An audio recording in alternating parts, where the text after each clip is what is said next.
Excellencies, ladies and gentlemen, dear friends, welcome to this high-level international donor conference here in Warsaw. I'm Yves Dacor, I'm your moderator. I'm very pleased to moderate this event co-hosted by the Prime Minister from Poland and Prime Minister from Sweden. We're here to mobilize urgently need support for the Ukrainian people now and of course in the longer term. Our conference is broadcast live for information. We do have two aims. One is this high-level donor conference will primarily serve as an opportunity for all of us, for the international community, to announce new pledges, allocation and disbursement aimed at meeting immediate humanitarian needs due to the war in Ukraine. We also have a space, and we will allow ourselves discussions on how to support the resilience of the Ukrainian society and their longer-term needs. As you can see, we are a lot, and I would like to thank you all to be there. We are a lot here together, but we also a lot here online. So let's make sure that we take the time to be able to discuss, to explore, to commit together. And here, as a moderator, I would like to ask you one thing: be sharp. I know that you will be. Be also short if you can. And I really would like you to be also straight to the point. We are a lot, and I will have to try to moderate that and being sure that we are able to go through the day and achieving our results. Now, I would like, for the opening remark, to hand over to the Prime Minister of Poland. Please, Your Excellency, you have the floor. Thank you very much. Madam Prime Minister, dear Magdalena, Madam President, Ursula, Mr. President, Charles, dear Prime Ministers, Secretaries and Commissioners, all distinguished guests, and in particular I'm going to welcome Denis as well, Prime Minister of Ukraine. Thank you very much for being with us today. I'm so glad to see you, many of you in Warsaw, and many join us online. All at such a short notice, but most of all, I'm glad that we are united, that this is one of key messages which we want to convey to the external world, and a critically important message. Your presence here shows that we are not indifferent to suffering caused by this brutal, unjust, genocidal war. That we will do everything in our power to stop Russia and to ensure Ukrainian victory. It is a pleasure and honor to host this conference with Madam Prime Minister Magdalena Andersson. Poland and Sweden are longtime friends and allies. 13 years ago, we have founded the Eastern Partnership, and since that time we have worked hand in hand to develop stable and prosperous ties between the EU and our eastern neighborhood. But our partnership has never been as important as it is today in the face of brutal Russian aggression. Our support for Ukraine has many dimensions, including the political alliance, military aid, but also the humanitarian effort. The situation continues to deteriorate. More than a quarter of Ukraine's population has been internally displaced or forced to leave the country. Russian attacks on civilians, murder, rape, torture, refusal to create safe humanitarian corridors, and forced deportations further worsen the conditions. Ukraine needs over 12,000 tons of humanitarian aid every day. This is information which we got from our Ukrainian friends. At the moment, only around 3,000 tons are provided through international efforts, less than 25% of the Ukrainian needs. So, more funds for food, medicine, hygiene products and other equipment are urgently needed. I hope that today's conference will allow us to mobilize those funds. It's very, very important. We must not forget about the refugees. Already over 3 million people, mostly women with children, have crossed the Polish border.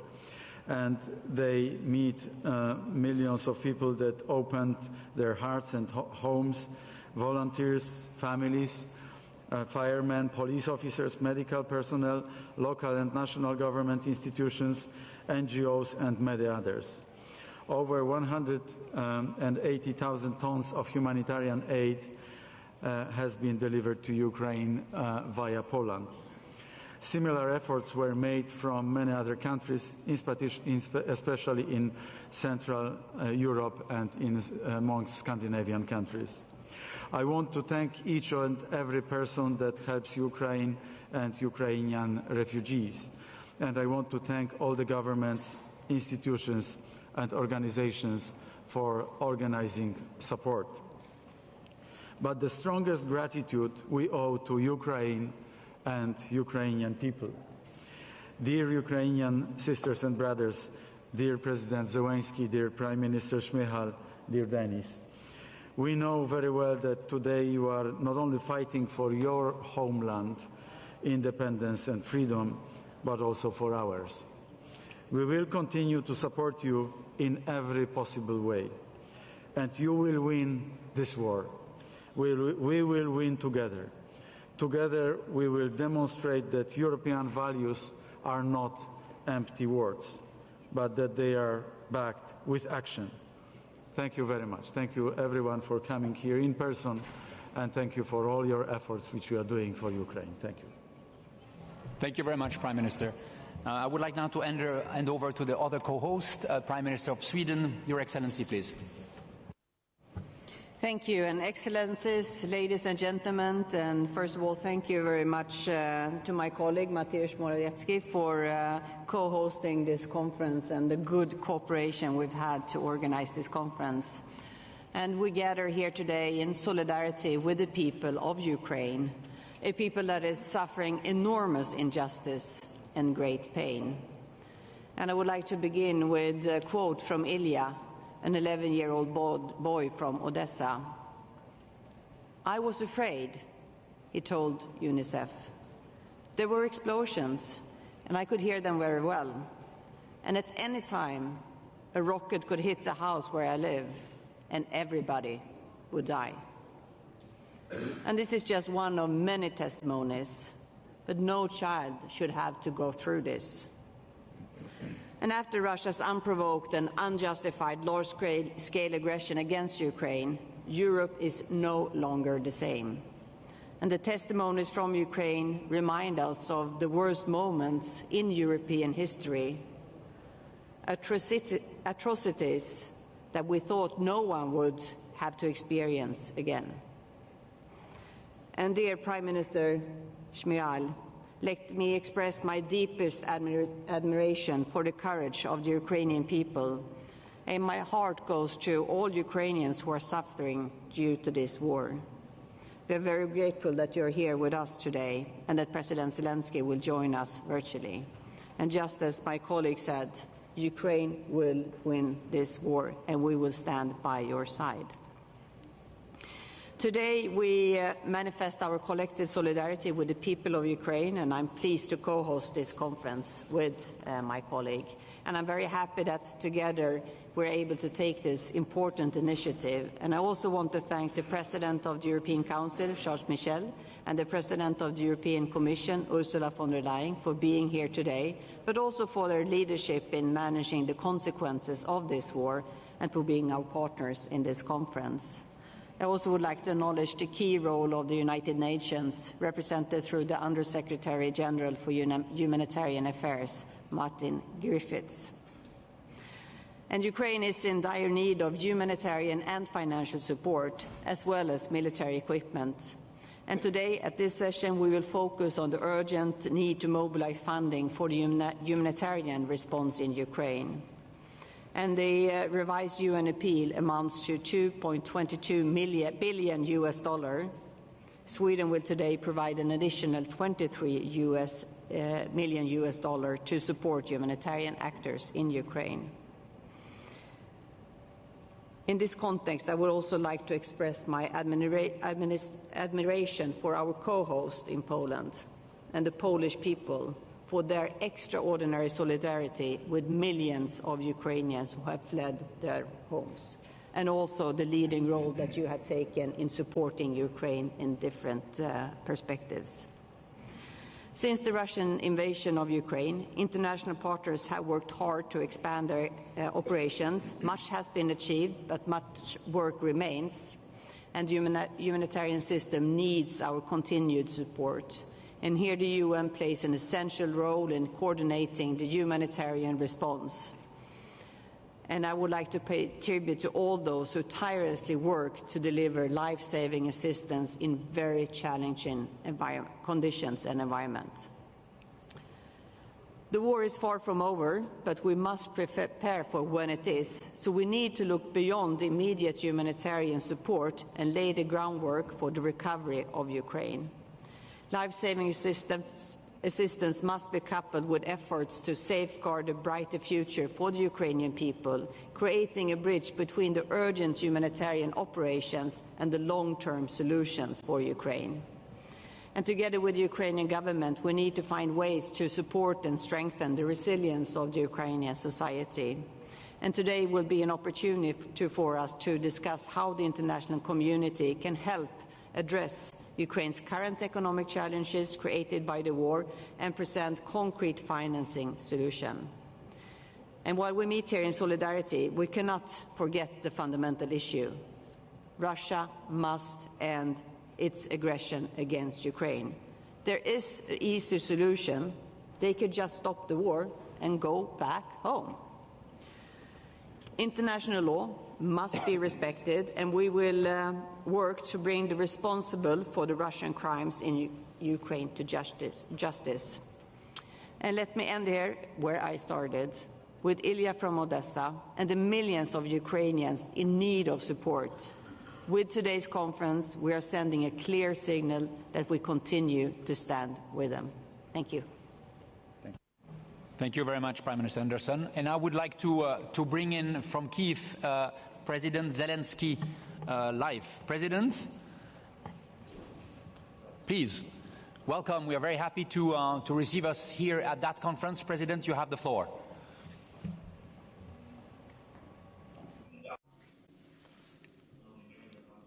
Dear ladies and gentlemen,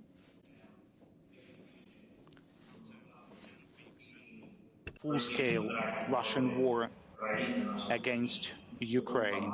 Our meeting in this format and with such an objective proves that Ukraine, Europe, and the whole world are on the way to our joint victory. Our country retains full functionality.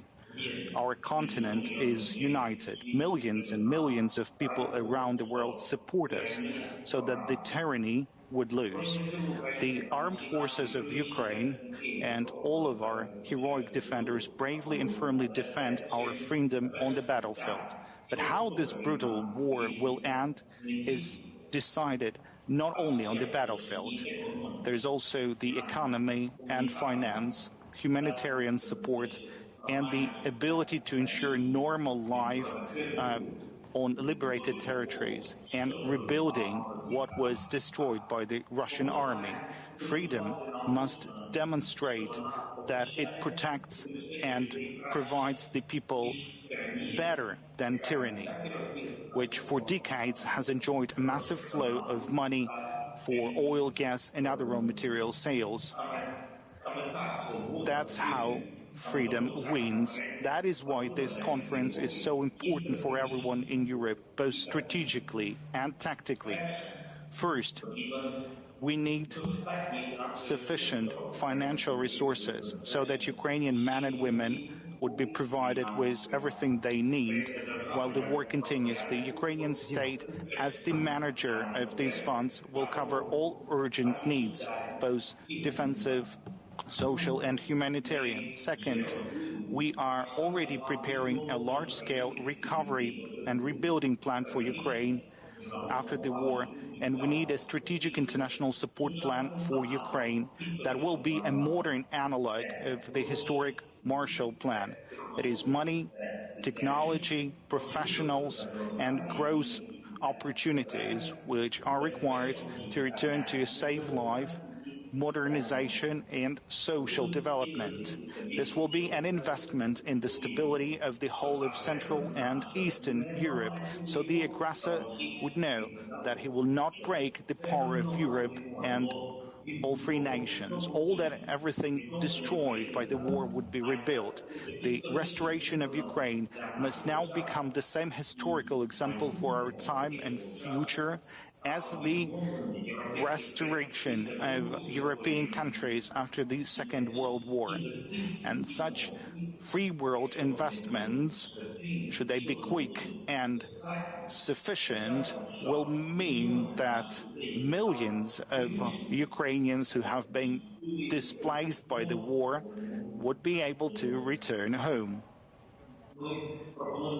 We offer our partners, the civilized and responsible countries, to take patronage over those regions, cities and industries of Ukraine that have suffered from the war unleashed by Russia, to assume patronage so as to work with us to ensure the full recovery of these regions, cities and industries. Such a patronage project can create a new and equally historic example of interaction and partnership between the states of the free world, between regions, cities and companies of Europe and democratic states. Third, Ukraine needs to move quickly to the European Union by acquiring the candidacy status, which must be granted right now under conditions of war and according to special shortened procedure, that is, to gain this EU membership. This war of Russia against Ukraine was planned as a preparation for striking a blow against the united Europe. So more unification would be a powerful response to all that. That is why Ukraine's membership in the European Union must be an absolute reality, not just promises or prospects, but practical steps. I know we are ready for these steps, and you know it too. I'm sure that most of you clearly understand this. Ladies and gentlemen, I'm grateful to Poland and Sweden, to Prime Minister Mateusz Morawiecki and the Prime Minister Magdalena Andersson for hosting this high-level donor conference this year. I'm grateful to the President of the European Council, Charles Michel, and to the President of the European Commission, Ursula von der Leyen, for their leadership that makes Europe a true defender of freedom. I'm grateful to all the participants of the conference for being with us in this war for a free and democratic life for millions of people, not only for Ukraine, but for all of us who may be threatened by tyranny. I believe that Europe will show its strengths today. You will show your strengths, including the strengths of international institutions, UN institutions, whose representatives are present with us now and can be more effective, because this is for our common freedom. Thank you for attention. Glory to Ukraine.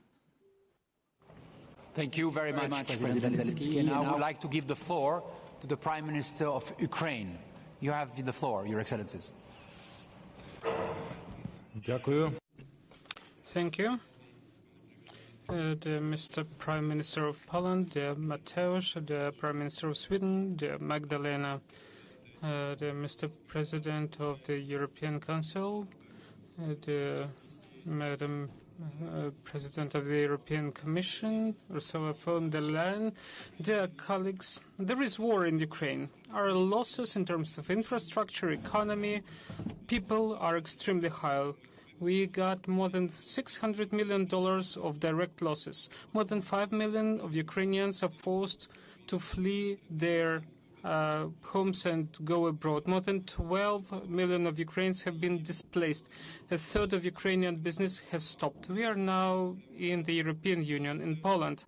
So let me tell you this. Ukrainian army is fighting now. W imię Boga za nasza I wasza wolność. And for the victory, we need 4 things: weapons, sanctions, financing, and European perspective.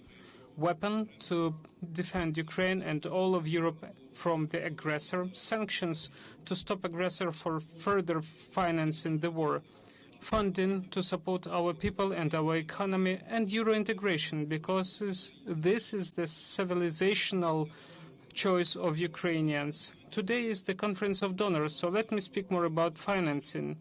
Ukraine, together with the partners all around the world, is prepared the recovery plan and Ukraine Recovery Fund, United 24 Recovery. We are planning not just to restore what was damaged or destroyed by aggressor. We want to build a new European country, starting with the green technologies to the European standards of construction, from agro-processing to self-sufficiency in energy sector, from development of defense industries to climatic modernization, from free European market to the modern urban spaces. And we are planning to do it right now. And right now we want to be a member of the European Union. We need a recognition in the European family now. That is why we are supporting our and your freedom. We understand that our goals are ambitious, and we believe that the whole world will help us in terms of finance, legislation, creativity, art. Each of you can contribute to building a new Ukraine, a country of dream. This is not an allegory. We have created a Ukraine Recovery Fund, and each of you can contribute. People, corporations, countries, organizations, everyone can do their part. Everything will be transparent. Deloitte audit, reports on the website. Everyone will be able to clearly see everything. U24.gov.ua, join in. We also are creating a Ukraine recovery plan, and we propose every country, every region, every city to join in. We will create the parameters for recovery.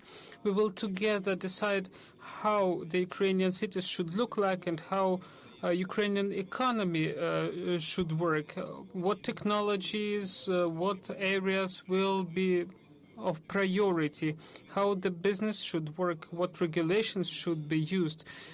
And then we invite every country, every region, every city of the world to actually contribute to the recovery.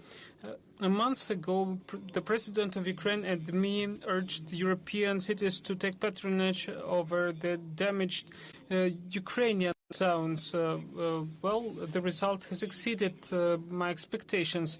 The UK committed to support the recovery of the Kiev region. Denmark is patroning Mykolaiv, Greece, Odessa. So that's a good start.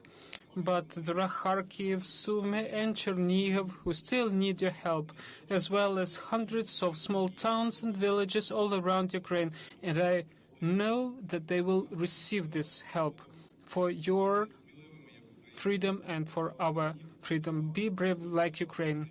Glory to Ukraine, glory to Poland, glory to the democratic world. Thank you.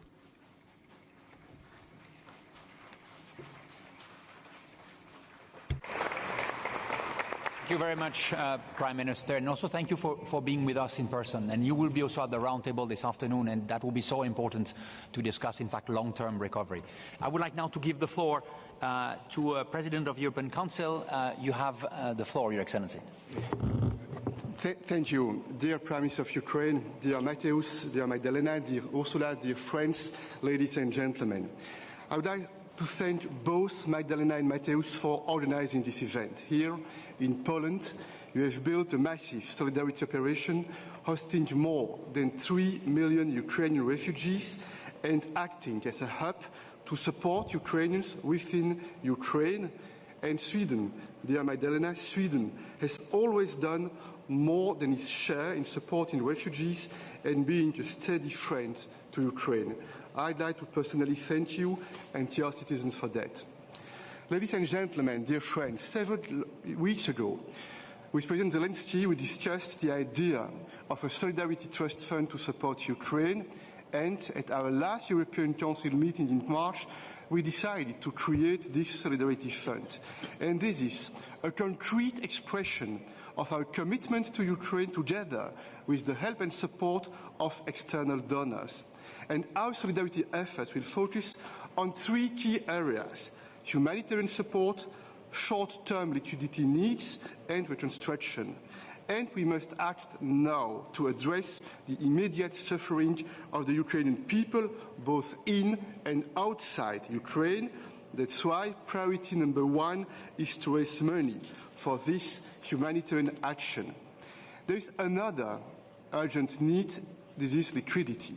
Ukraine needs significant funding to keep the state running, roughly €5 billion per month according to the IMF. We have mobilized and disbursed macro-financial assistance to our friends and together with our friends and partners. But we must not be complacent. We must do much more to deliver practical support now, immediately, to make sure that nurses, doctors, teachers can be paid at time and Ukraine can continue to function. And finally, I'd like to send a personal message of hope and encouragement to all Ukrainians, to the soldiers on the ground, to all the Ukrainians supporting the war effort, and to the millions who have fled the war and longed for their homes. We will help to rebuild your country and your economy, your homes, schools, hospitals, businesses. The future of a safe and prosperous Ukraine combine reconstruction funding with the necessary reforms. And it is not just a long-term theoretical vision. Reconstruction starts today. Dear friends, the cornerstone of our Solidarity Trust Fund is precisely the word trust. We trust Ukraine. And our efforts here today reflect this trust. Together, we will rebuild a modern, prosperous and democratic Ukraine, a country full of confidence and ready to embrace its European future and its place in our common European family. We must also make sure that we get the most out of every euro, and the EU is best placed to support your efforts to link reconstruction with the reforms that will transform Ukraine, and we support Ukraine in its choice of the European path. The people of Ukraine, talented, capable and hardworking, you know best what your citizens need in your towns and regions, and will be right by your side to offer practical, concrete and operational expertise and our full support. And that's why we fully embrace President Zelensky's ambitious vision for a modern, forward-looking Ukraine that engages grassroots leaders and citizens alike. And his concept to partner EU cities and regions with Ukrainian cities and regions is an excellent idea because it will breathe new life into areas traumatized by war. As we approach Europe Day on May 9th, a day to remember peace and unity after the horrors of World War II, we are also reminded of the Marshall Plan that helped to revive Europe and get economies back on their feet after the devastation of war. And today, as we again see the ravages of war on European soil in Ukraine, I firmly believe the Solidarity Trust Fund can be and must be the starting point of a European Marshall Plan for this century, an engine of solidarity for the renewal and reconstruction of Ukraine, for the prosperity of Europe and for the transatlantic alliance. Ladies and gentlemen, dear Prime Minister of Ukraine, dear Denis, allow me to end on a more personal note. During my last visit to Ukraine in Borodyanka, I visited a small park with a statue of a famous Ukrainian poet, Taras Shevchenko. Russian soldiers put bullets in the heads of this statue. They tried to execute the Ukrainian poet, just like they are trying to execute Ukraine. But they've not succeeded, and they will not succeed. The statue is still there, standing proudly, a defined symbol, just as Ukraine continues to stand proudly, defined, indestructible, unbreakable. And we, the EU, together with all our friends, we are with you. You are not alone. Thank you. Thank you, President Michel. And may I just remember to everybody, and I know it's difficult, we have so much to say, but I need you to stick to the time, please. sorry for the next one we're following on, but that's what happened. So, President of the European Commission, you do have the floor. Your Excellencies, please. Thank you very much, and I understand the restricting of the timing. So first of all, I really want to thank you, Magdalena, you, Mateusz, for organizing this, and it's wonderful, Dennis, to have you here with us.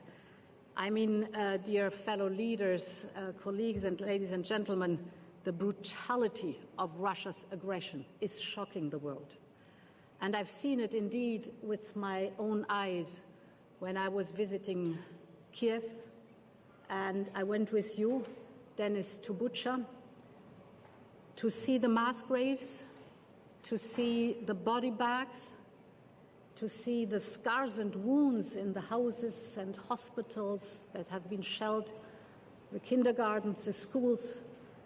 It is atrocious. It is a war crime on an everyday basis that Russia is committing. And therefore, we stand by your side. We cannot match the bravery and the sacrifice of the Ukrainian people, but we can back you, we can help you, we can stand by your side. We can help you with our economic power. On one hand, the sanctions. Yesterday, we unleashed the 6th package of sanctions, and these sanctions are biting deep into the Russian economy, and this is the purpose of it. Putin has to pay a price for this aggression. But second, also with economic power to support you. 10 weeks of war. Since then, we have supported with 4 billion in economic support, financial support. We have mobilized 3.5 billion for the refugees in the European Union, but more important, 3 weeks ago here in Warsaw, already 1.8 billion we have pledged for the internally displaced people in Ukraine. But this is not enough, this is for sure. And therefore, many thanks again for this pledging conference. I have the privilege and the honor to start with the pledging, and we're happy to pledge 200 million euros for the people in Ukraine, the internally displaced people in Ukraine, and I hope that many, many more will follow us. Last comment on what I heard from President Zelensky and you, dear Dennis, as you were asking for practical steps. You're so right. Reconstruction, full support from our side. We need indeed a reconstruction, as you said, to build a competitive, prosperous, you said, country of dream. You have us on your side. I think if we manage to have the investment, billions of hundreds of billions of euros, and the reforms, this will not only build your country anew, but this will also pave your way into the European Union. Slava Ukraine.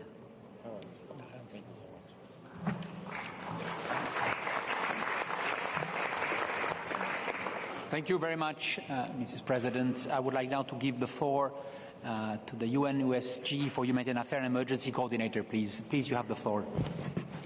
Thanks very much indeed. Thanks, our hosts, Excellencies, ladies and gentlemen. Thank you for this opportunity to be here today in solidarity with the people of Ukraine. Special thanks, of course, to the Prime Ministers of Poland and Sweden for hosting this, and for the strong support to the humanitarian response from the European Union. And being in Warsaw, I thank the people of Poland, who so generously have welcomed and continue to support an astonishing wave of refugees from Ukraine, needing that support and welcome. When my Secretary General, Antonio Guterres, visited Kiev 1 week ago, he described Ukraine as an epicenter of unbearable heartache and pain.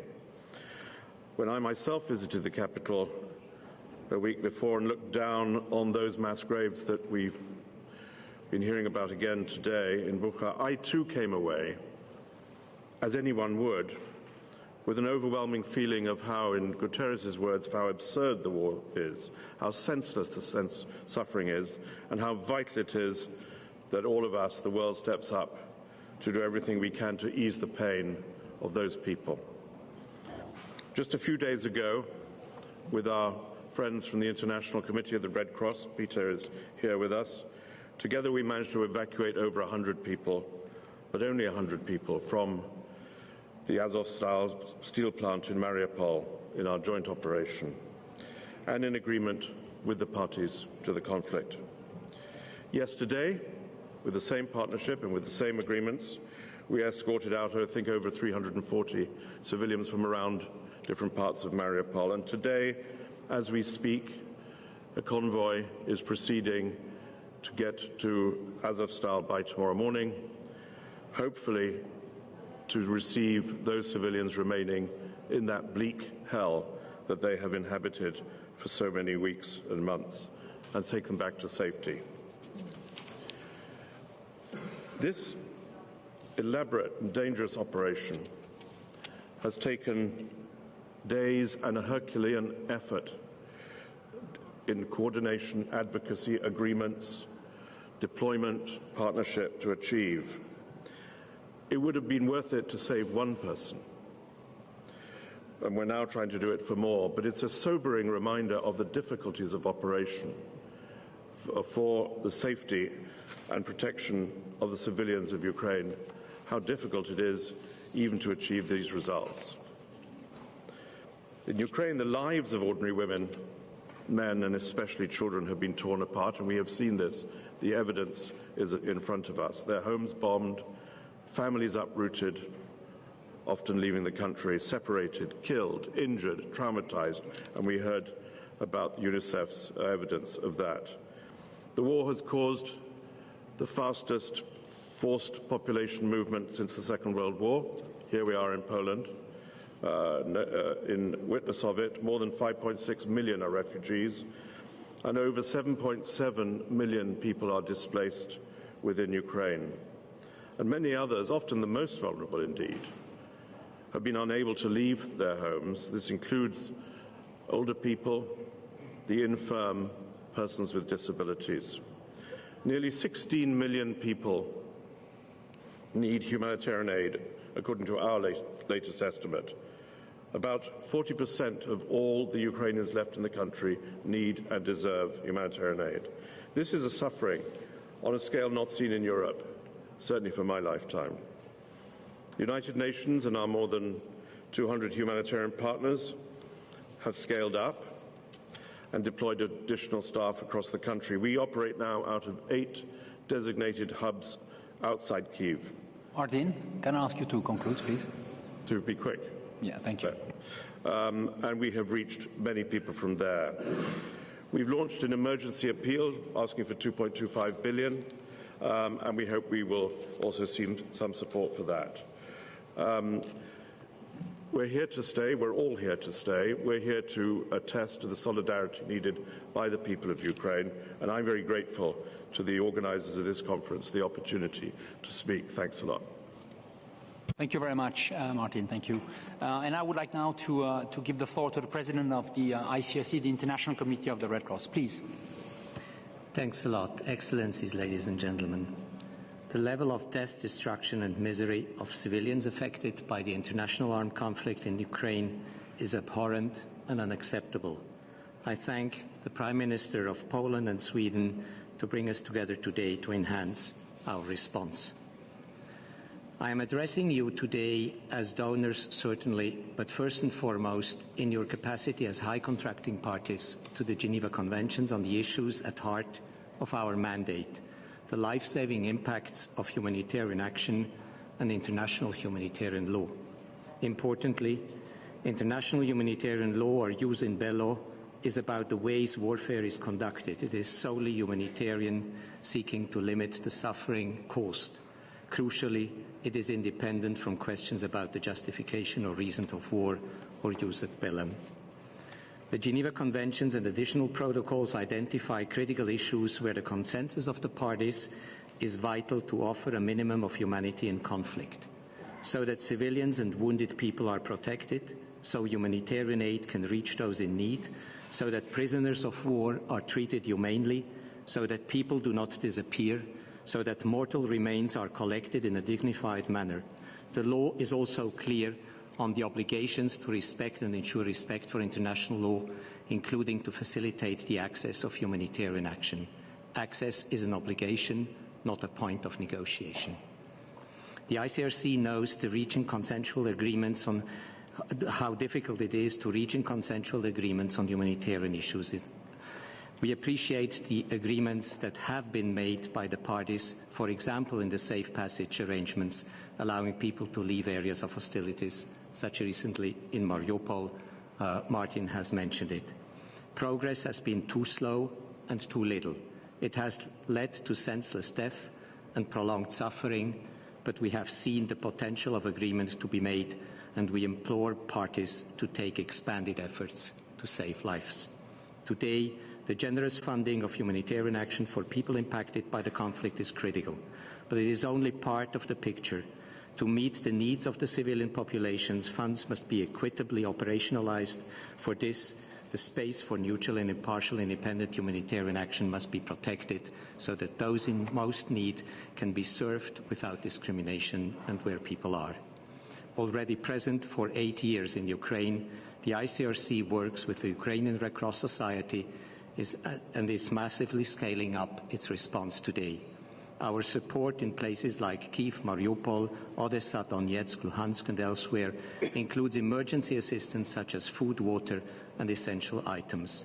We are supporting hospitals and primary healthcare facilities with medical equipment and emergency preparedness.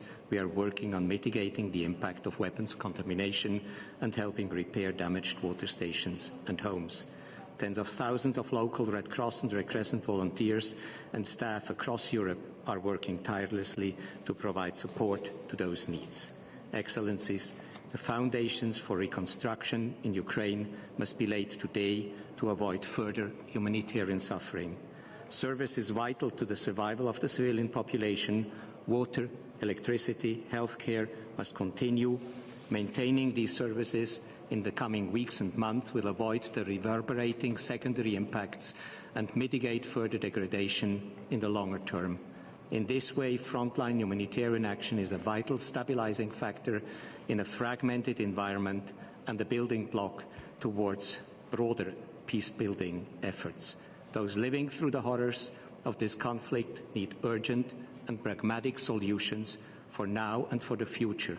I urge you to support principled humanitarian action, to do your part in championing respect for international humanitarian law and action, and I thank you. Thank you very much. And this is now the end of the opening remarks, which I really would like to thank you all. It really set the scene. With a special thanks to President Zelensky and Prime Minister Shimla. That has been an extremely important part. Now we're moving to two different parts. We're now moving to a part where we will hear some voices from the people directly affected by the war, and we'll hear some major international organizations talking about that, and then we will transit to the pledging session. But first, a video of 2 minutes about the situation and about some of the people affected by war. Please.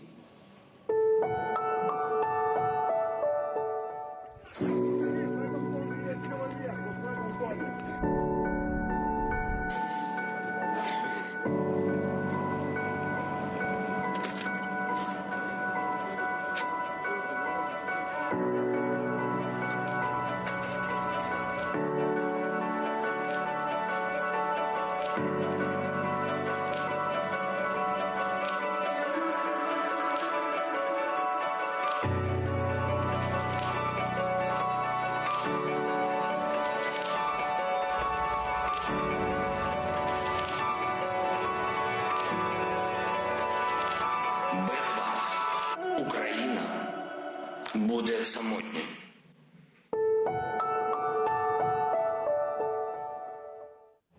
Thank you very much. And I would like now to give the floor to the UN High Commission for Refugee, Filippo Grandi. Filippo is with us by video conference. Filippo? Greetings, can you hear me? Yes, please go ahead. Welcome. Thank you. Thank you. Prime Ministers, ladies and gentlemen, in the 10 weeks since the Russian invasion, a third of Ukrainians, as we've heard already, have been forced from their homes. This is the largest human displacement crisis in the world today. And it is they, the displaced, that are the focus of UNHCR's response and also of my quick remarks. Working under the government's leadership in Ukraine. The United Nations, as we heard, continues to deliver, but not just in the west of the country, but increasingly in the center and east, to help also those who are affected but not yet displaced. And UNHCR, my organization, is part of this effort. It has expanded its cash assistance program for IDPs and stepped up emergency shelter support, including collective accommodation. We're also providing targeted protection counseling, psychosocial support, and legal aid. But we, all of us, must continue to step up, and we will. Our discussions with Ukrainian officials also revealed their deep and very justified concern for the plight of the 5.7 currently million Ukrainian refugees. Ukraine's neighbors have not only kept their borders open, but have taken a humane, efficient, and effective approach, as I've seen myself several times, to sheltering Ukrainians. They deserve our praise and gratitude. We cannot, however, take for granted this exceptional hospitality. The European Union, and we heard the Commission President speak about that a few minutes ago, continues to play a key role, including by granting temporary protection to those fleeing Ukraine. This support must continue and be expanded as host states include refugees in health, education, and other social services. Inclusion is the key challenge until people can return home. UNHCR, alongside the rest of the UN family and 140 partners, helps coordinating international assistance through the Refugee Response Plan and focusing on key protection issues, especially for children and women at risk of trafficking and exploitation, through activities that include cash assistance, information campaigns, and along with UNICEF, the Blue Dot Network. Please allow me to conclude with 4 practical asks. First, step up humanitarian support for Ukrainians wherever they are. Fully funded humanitarian appeals are critical. They're not yet fully funded, so that's very important. Second, invest in housing solutions in Ukraine for internally displaced people that provide decent accommodation for the medium term, not temporary camps. This also means cash programs to expand choices available to IDPs, including enabling them to find their own accommodation. Third, support the Ukrainian government in its efforts to enhance shelter repair and reconstruction so that refugees and IDPs can return home voluntarily and with dignity when they are ready, as President Zelensky just told us. And fourth, reinforce states hosting refugees that are actually shouldering the international community's collective responsibility for hosting refugees. And finally, and most of all, and immediately, please, do all you can to end this atrocious war. Thank you. Thank you very much, Filippo. And I would like now to give the floor to the Executive Director of the World Food Programme. Please, you have the floor, David.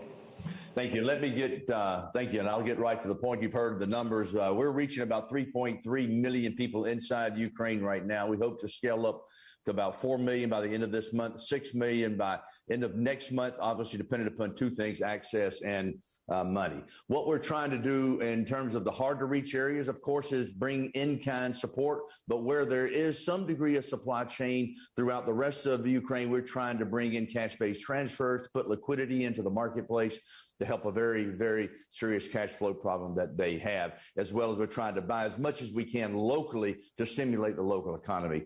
So you know the issues we're all facing. We're reaching as many people as we can. We need to continue to move. But let me hit on one other matter that is absolutely critical because it impacts not just Ukraine, but it impacts the rest of the world. That is, if we don't get those ports open in the Odessa region, we're going to have economic, agricultural collapse inside Ukraine, a country that feeds 400 million people. And I can tell you the devastation globally will be beyond anything we have seen. Food prices are going up, fuel prices are going up, shipping costs are going up, and we're looking at catastrophe upon catastrophe. And we know what happens when we don't reach people inside. It costs us 100 times on the outside. We saw that in the Syrian war. I know Germany just did a study. The impact is literally over 100 to 200 times more expensively for those we can't reach on the inside. But if we don't get those ports open, because the silos right now are full, agricultural harvesting for like wheat, et cetera, is to take place in July and August. And where, if they do get back into the fields, where are they going to put that food? Because the silos are full. Why are the silos full? Because the ports are blocked. Why are the ports blocked? Because Russia has it blocked. So we are asking Russia, please, we will have famines around the world unless we open up those ports and allow passageway to help people around the world. This is a critical issue for Ukraine, and most importantly, it's a critical issue for the rest of the world over the next 8 to 12 months and next year. Thank you. Thank you very much. And I now would like to give the floor to the Executive Director of UNICEF. Please go ahead. Great. Thank you very much, Excellencies and colleagues, and thank you all for your critical work. Every day that the war in Ukraine continues is a nightmare for millions of children. Nearly 2/3 of Ukraine's children have been forced to flee. Many have seen things no child should ever see. Their homes have been bombed, their schools have been attacked, along with all the systems that could help them survive. And we must never forget the hundreds of children who have not survived, many of them killed by explosive weapons, and hundreds of other children who have been wounded in this senseless war. Every minute counts in the effort to help every child affected by the war. Reaching them is extremely challenging, especially in parts of eastern Ukraine where shelling and attacks are continuous. From the very start of the war, UNICEF has been working wherever children need us to be, from the front lines to the borders to the countries hosting refugees. We've delivered millions of dollars worth of emergency supplies to hospitals, shelters, train stations, schools, and child protection centers. And we have trucked in safe water for over 1 million people. And both in Ukraine and in neighboring countries, we are operating ongoing child protection services, education, healthcare, and social protection support. We will continue doing everything we can for Ukraine's children to meet their urgent needs and also to support critical social services that build resilience so they'll be able to rebuild their lives. I wish this was enough. It is not. Only peace will ever be enough to give these children even a fraction of what they've lost. Children deserve peace. Until then, we will stay and deliver for Ukraine's children and families. In closing, I'd like to express my appreciation for the tremendous efforts by our UN teams, both inside and outside Ukraine, and for the extraordinary solidarity Poland and other refugee-hosting countries continue to show. I would also like to express our gratitude to our donors in every sector. Your generosity has helped us bring hope and help to children living through this nightmare. We're counting on you to help us continue to help Ukraine's children, and Ukraine's children are counting on all of us. Thank you all very much. Thank you very much. And now to conclude that part of the session, I would like to give the floor to the Director General of the World Health Organization. Please, you have the floor. Thank you, moderator. I'm glad to be here in person in Warsaw. And I would like to start by thanking Excellency Prime Minister Morawiecki and Excellency Prime Minister Andorsen. It's often said that the first casualty of war is truth. The same saying could apply equally to health.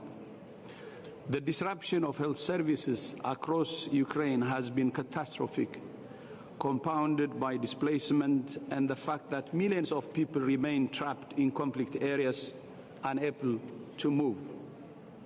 This puts health workers, care workers, services and infrastructure and the health of millions of Ukrainians at severe risk.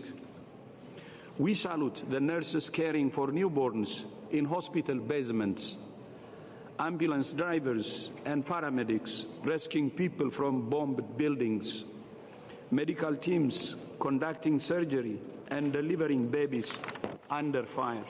You have seen it all. But even worse than disruptions to health services are attacks on healthcare. WHO has now verified 191 attacks on healthcare, with 75 deaths and 54 injuries.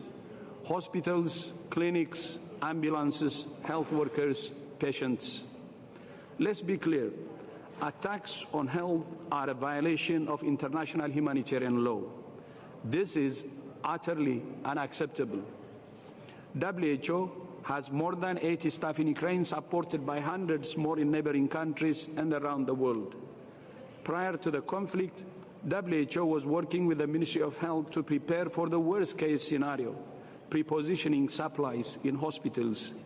Within days of the Russian Federation's invasion, we sent in medical supplies, trauma kits, and more from our logistics hub in Dubai, mobilizing also millions of dollars. So far, we have delivered more than 316 metric tons of medical supplies, supporting care for 7.5 million people and more than 200,000 surgeries. We're also working in neighboring countries to support the health needs of the more than 5 million refugees who have now fled Ukraine. WHO supports proposals to provide... Dr. Tedros, can I ask you to conclude, please? Yes, just a few seconds. WHO supports proposals to provide Solidarity Trust Fund. And we thank donors who have supported the health response so far, and we hope donors will make this appeal today a success. We call for human rights and international humanitarian law to be upheld, to allow for safe and sustained humanitarian assistance. We call for an immediate humanitarian ceasefire for Mariupol and other encircled cities to allow civilians to evacuate and to allow WHO and our partners to deliver vital supplies and assess health needs. We call on the Russian Federation to stop this war. There is only one remedy for the disease of war: peace. Muir Dilia Ukraine. Peace for Ukraine, and I thank you. Thank you very much. And now we are closing that part and we are moving to the pledging sessions. I think what we've heard very clearly from the people affected first and also from your own remarks, we understand why sustained funding of the humanitarian response is so needed. So we will now hear some pledges from the delegation, and we'll start with the delegation that are with us in person. And I would like to give the floor to the Prime Minister of Albania to start. Please, Your Excellency. Thank you very much. I'll say very few words, starting from Albania as a non-permanent member of the United Nations Security Council, where we are co-pen holders with the United States for Ukraine, and in coordination with other like-minded countries, we are giving our own contribution in the initiation of meetings and drafting the documents regarding the war and in full support of Ukraine. On the other hand, bilaterally, we have been among the first to make our contribution for ammunition for the armed forces of Ukraine, and in the same time, we have adopted all the legal framework to allow every Ukrainian people to come to our country for a period of time they need or they wish. So in this donors conference, Albania aims to contribute with €1 million. I know that this will not change the destiny of the war or of the reconstruction, but we are very honored to be here, and I am very thankful to both the Prime Ministers of Poland and Sweden to make us part of it, and till the end we'll do our best to honor our obligation towards the Ukrainian friends and the Ukrainian people, aiming, of course, what everybody aims here, to have an end of this war and to see peace come as soon as possible. Thank you very much. Thank you very much, Your Excellencies. And I would like now to give the floor to the Prime Minister of Croatia, please. Thank you very much, dear Prime Minister Morawiecki, Prime Minister Anderson. Thank you very much for inviting us here today. It's a great pleasure to be again in Warsaw, and I would like to thank President Zelensky for his words, and also especially Denis Shmyhal, my friend, the Ukrainian Prime Minister, for presenting to us the entire concept of the reconstruction of Ukraine. We have all come as friends to Warsaw. We have come as Prime Ministers, ministers and officials who want to extend solidarity with Ukraine in the moment where Russia's aggression has not only hit Ukrainian women, Ukrainian children, Ukrainian elderly, civilians or soldiers, Ukrainian houses, Ukrainian infrastructure, but it has hit on Ukrainian identity and on Ukrainian freedom. And this is key to understand what Russian aggression has caused. It has caused pain for almost 13 million of those who in such a short time had to leave their homes, for those who left Ukraine, almost 6 million, and for the devastating destruction that it will take years to recover. Croatia knows what being a victim of aggression is, and that's why we are here with you, and we shall stand by with you as long as it takes. Today, we shall allocate another 5 million euros to support this donors conference, but it's just a part of the contribution of our consistent political, diplomatic, humanitarian, technical, military aid that we shall extend to you. Croatia stands beside Ukraine, and we shall be standing as long as it takes. Thank you. Thank you very much, Your Excellencies. I would like now to give the floor to the Prime Minister of Finland. Please. Thank you so much. And first, let me thank Poland and Sweden, dear Magdalena, dear Matthews, for hosting this event today.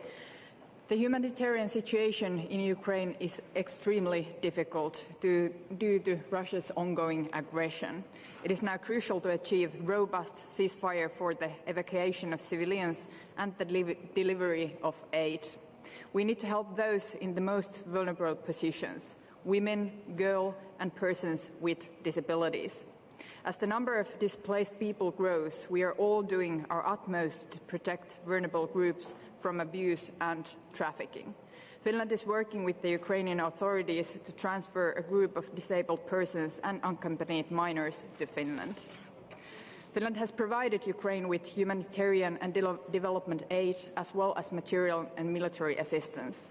We have made a national budget decision on a further allocation of 700 million euros to help Ukrainian refugees in Finland. In addition to this, we are currently preparing an additional contribution to cover current needs and to assist with reconstruction. The contribution, subject to parliamentary approval, will be approximately 70 million euros. We have also made a decision today to send additional military equipment to Ukraine. We strongly condemn Russia's war of aggression against Ukraine. Finland is ready to strengthen sanctions against Russia, including in the energy sector, and I welcome the Commission's newest proposal on sanctions. Russia must be held accountable for its grave violations of human rights and international humanitarian law. Finland supports the investigation by the International Criminal Court. We have granted financial support to the Icrc and are seconding experts. In helping Ukraine and Ukrainians, solidarity is the key. Ukraine is fighting for Europe, and you are the winners of this war. Our thoughts are with you, and our actions are for the future of Ukraine and its brave people. Finland is ready to do its part. Thank you. Thank you very much, Your Excellencies. I would like now to give the floor to the Prime Minister of Georgia. Thank you very much, dear colleagues, dear friends, honorable guests. First of all, I want to thank Prime Minister Morawiecki and Prime Minister Anderson for co-hosting our meeting today, as well as the esteemed presidents of the European Council and the European Commission. You've always been devoted partners of Georgia on our European and Euro-Atlantic integration path. First of all, I want to mention that, of course, we condemn Russia's full-scale military aggression against Ukraine, which is a clear and blatant violation of fundamental principles and norms of the international law, as well as the UN Charter. The outcome of the war in Ukraine will define the future architecture of European security and lay the ground for the new security framework for our region and beyond. The war in Ukraine has caused a major humanitarian crisis in the region and requires immediate action from the international community. My government has stood in full solidarity with the Ukrainian people and mobilized our resources to alleviate the effects of the devastating war. We steadfastly stand with the international community in full solidarity with Ukraine, and we will continue supporting Ukraine politically and in practical sense, both bilaterally and within multilateral formats. The contribution that has already been dispersed by Georgia is valued at $7 million, and we continue providing assistance to more than 28,000 Ukrainians affected by war and currently living in Georgia. More than 500 tons of humanitarian cargo has been sent to Ukraine by air and by land. And my government has been supportive to the displaced people from Ukraine through provision of accommodation, essential items, clothing, food, vital medical services, access to schools and kindergartens free of charge. And we continue supporting our brotherly nation with additional $7 million by the end of 2022. So in addition, our private sector, I also want to mention that NGOs and individual citizens are also offering accommodation, food, clothing, and other assistance to the Ukrainian citizens who live in Georgia. According to Ukraine's National Post, Georgia is the first among 191 countries in supplying humanitarian aid to Ukraine. Therefore, once again, I want to mention that the unity of the international community in providing active support to Ukraine is a matter of urgency and necessity. I wish again Ukrainian people peace and prosperity. Thank you very much. Thank you very much, Your Excellencies. And I would like now to hand over the floor to the Prime Minister of Iceland. Please, go ahead. Thank you, dear colleagues and dear friends. Iceland stands in full solidarity with Ukraine in the face of Russia's ongoing, brutal, illegal military aggression. And the Icelandic people stand with the Ukrainian people, the people who thought on the 24th of February that they were going on with their daily lives, going to work, meet their friends and family, people who want to live in a world where we respect humanity, human rights, where we value democracy and freedom, and where we solve our disputes with dialogue and not war. As we have heard today, there is no end to the horrors of war, death and destruction. And we are facing a humanitarian crisis with more than 16 million people in the urgent need of humanitarian aid. And allow me to pay my respects to the people of the neighboring countries of Ukraine, not least to our Polish hosts, for their unwavering commitment to assist their Ukrainian neighbors. Iceland is resolutely a part of a broad international alliance to assist Ukraine, and so far my government has contributed roughly €500 million Icelandic kronas to humanitarian efforts, which is equivalent to 4.2 million euros. We have opened our doors to refugees. As of last week, around 1,000 Ukrainians fleeing the war have been warmly welcomed in Iceland. We have placed a special focus on assisting individuals and families of vulnerable refugee groups, including disabled children and sick and injured, and their close relatives, including those hosted in Moldova. And we need to pay special attention to the fact that the war is impacting women and men differently, not to mention the huge rise in conflict-related sexual violence and human trafficking.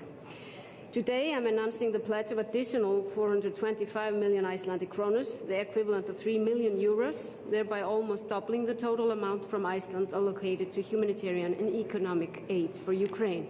And with this pledge, Iceland's current contribution stands at the equivalent of 7.2 million euros. Humanitarian aid will be channeled through different international organizations and economic support through the World Bank's multi-donor trust funds for Ukraine. Dear friends, I want to thank the organizers, Prime Minister Morawiecki and Magdalena Andersson, for this initiative, our host chair, and all of you who organized this. Our solidarity, which we have shown through this war, is our biggest strength, and our humanity is what unites us. And both is at display here today. Thank you. Thank you very much, Your Excellencies. And I would like now to give the floor to the Prime Minister of Slovakia, please. Go ahead. Thank you very much. First of all, dear Magdalena, dear Mateusz, thank you very much for organizing this very important event. And it's great to have Denis Šmihal with us. Wonderful. Well, what I first want to say that we have to still have very strongly in mind that this is not just a crisis, this is a war, brutal war. People are being killed, innocent people are being killed, and that's why it's so important that we meet on this kind of event, and we call to the whole world that we won't stop helping Ukraine because you are brave. You showed such a bravery in this time. Really, you showed the bravery to the whole world, and full respect to that you're keeping in this bravery till this day, and you want to win this war. And you will have our support, because we are your neighbor, but we are not just a neighbor. We are also a friend, and we understand, just like Andrei said from Croatia, we fully understand what you're fighting for. You're fighting for our values, you're fighting for the freedom. You have to pay with blood, and we'll support you that you don't have to pay anymore. And that's why I'm so glad that the democratic world understands how important it is to provide you all the help you said. You named it. Weapons, ammunition, sanctions, everything that you said, humanitarian. And we as a neighbor, of course, all the Ukrainians who needed to find a refuge before the war, they found a refuge in Slovakia. And they will, as long as they need to, till they come back. And I know they want to come back because we speak to them. And it's such a wonderful thing from your people that they honor the leadership, they honor your country, and they want to go back. So we'll definitely support you, because I think the important thing is we're writing a history. We need to show to every dictator from this moment for the future that war is not a solution, that he will be isolated immediately. This is what we need to do. That's why our response is so important. That's why we need to be so united and so strong and keep going till we stop Vladimir Putin, and you will have your victory. We want you to be a stable and prosperous country. Freedom, democracy, that's what you deserve, and therefore we are a strong advocate for your candidate status. And I think you can do it, just like Volodymyr Zelensky said that. I believe that you can do it in an expedited way, because we as a Slovakia went through same experience. European Commission provided us a strong help, and we advocate for a reform team for you, because I think you can do it in really very quick time, and that's what we will be advocating for you, and that's our support for you as well. And the last thing, of course, any help you need. We participated on the pledge a month ago, where we pledged over 500 million euros for the help needed. We approving whenever you need something from the military aid, we're approving it immediately. We will help you to repair your equipment, and if there will be any request from the weapons that we have, we'll gladly provide, because I think that's the right attitude in this situation. You need to win this war. We are there, here with this in you, or in this with you, and we are all united. You are Europe. You are one of us. Thank you. Thank you very much, Your Excellencies. I would like now to give the floor to the Prime Minister of Slovenia, please. Thank you, dear Magdalena, dear Mateusz, dear Denis, dear colleagues, Excellencies, ladies and gentlemen. I would also like to join all of you and stress once again the importance and the timely organization of this pledging conference. As the Russian illegal and unprovoked aggression against Ukraine protracts in time, we are witnessing one of the world's humanitarian disasters. At the same time, we are filled with admiration for the Ukrainians who are showing immense courage, defending their homeland, and at the same time fighting for the universal values of freedom and democracy. President Zelensky, Prime Minister Šmihal, Ukrainian government and the Ukrainian people are a true inspiration for us all. When we visited you in the middle of March, together with Mateusz and Peter, we saw that Ukraine will never be defeated, and the main question when this war will come to an end mostly lie in your courage and in our help. This is a combination which will prevail. And I'm also proud that the European Union has showed a high level of unity in responding to the Russian aggression, as well as effectiveness in providing assistance. We have stood up in this war, we will overcome it, and we will prevail. And we look forward to the day in the near future when we can welcome Ukraine as a full member of the European Union. Slovenia commends especially Poland and all other neighboring countries of Ukraine for their generous hospitality and welcoming millions of Ukrainian refugees. More than 60,000 Ukrainian refugees came to Slovenia too, and a big part of it found shelter in Slovenia. Just a few days ago, a group of orphans were relocated to our country to escape from the dangers of war. We have responded in line with our moral obligation. Aside of material, technical and military donations, we have donated several billions euros to different humanitarian allocations for Ukraine, and we are increasing it today for another million through the UNICEF fund and additional in-kind assistance for Ukrainian people. We are also preparing a special law on Ukraine to pass through Slovenian Parliament to shorten the procedures to be able to deliver help on time. So we stand in solidarity with Ukraine. Slava Ukraine. Thank you very much, Prime Minister. And I would like to move and give the floor to the Prime Minister of Romania, who is joining us via video conference. Please go ahead. Okay. Good afternoon, Excellencies, distinguished participants, ladies and gentlemen. First of all, let me thank to Prime Minister Anderson and Prime Minister Morawiecki for hosting today's event. I would like also to salute the presence of Prime Minister Šmihal and also to express our utmost appreciations for Ukrainian people's brave resistance. Ukraine and its people, of course, need our support in the immediate, but also for reconstruction. I have witnessed myself during my recent visit to Kiev, Irpin, and Borodyanka, the large scale of human suffering and the destruction inflicted so far by the Russian illegal, unprovoked, and unjustified military aggression.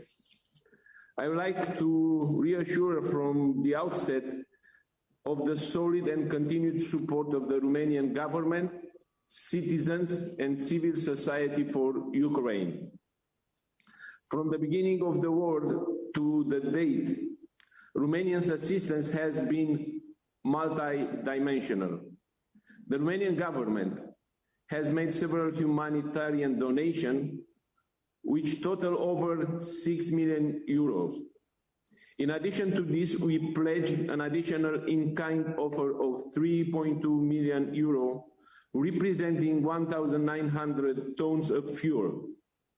Moreover, the humanitarian hub in the north of Romania dispatches humanitarian aid for the IDPs in Ukraine and those affected by the disruption of war.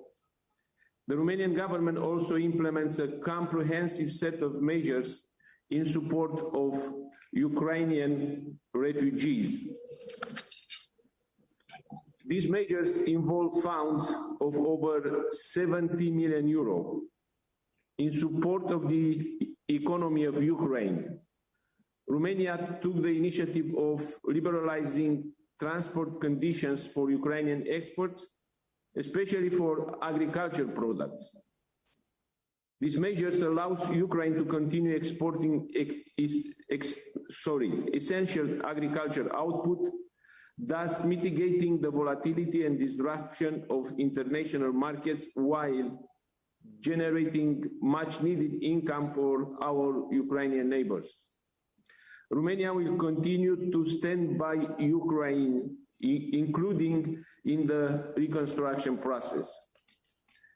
In our view, the rebuilding and reconstruction process should be considered and designed from a broader perspective, by investing both in rebuilding the economy and the infrastructure, while consolidating the democratic institutions. The reconstruction process and efforts of advancing democratic values and practices will accompany Ukrainians' European perspective. In this regard, Romania's position is consistent and clear-cut. Prime Minister, can I ask you to conclude, please? Thank you. Yes. So, strong support for the European perspective of Ukraine, and in a similar logic for Republic of Moldova and Georgia. Thank you very much for your attention. Slava Ukraine. Thank you very much, Prime Minister. And I would like now to give the floor to the Prime Minister of Serbia, that is joining us also via video conference. Please, you have the floor. Go ahead.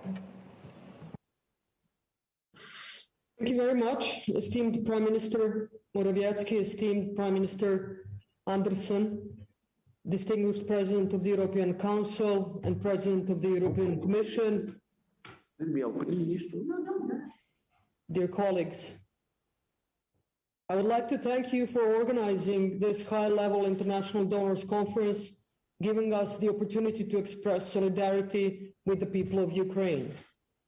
Since the outbreak of the conflict, the Republic of Serbia has been observing with particular concern its adverse consequences for the civilian population, rapid deterioration of the humanitarian situation, and the growing number of refugees and internally displaced persons.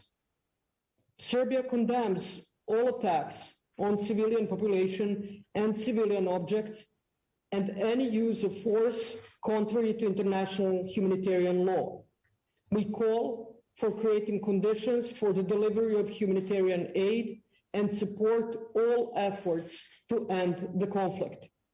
Serbia voted for the resolution on the humanitarian consequences of the aggression against Ukraine adopted by the United Nations General Assembly on the 24th of March.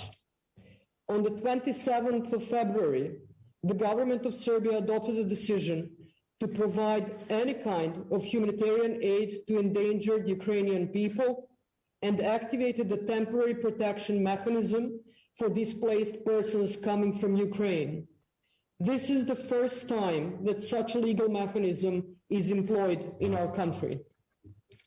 Serbia supports the activities undertaken by the United Nations and the international humanitarian actors to urgently address the needs of the most vulnerable categories affected by the conflict. And for that reason, I take this opportunity to pledge 3 million euros from Serbia for the humanitarian response in Ukraine. This package of support will be allocated via United Nations agencies working on the ground, namely UNICEF and UNHCR. The people of Serbia sympathize with the people of Ukraine in their desire to return to normal life in which future generations will live without the fear of war. Thank you. Thank you very much, Prime Minister. Thank you for this word. And allow me also to just acknowledge we've received a lot of statement and pledge pre-recorded by many states.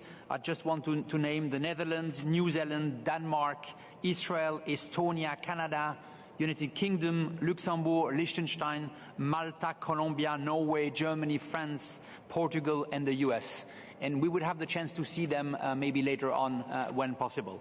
I would like now to call Your Excellency Minister Susan Raab from Austria, please. Thank you.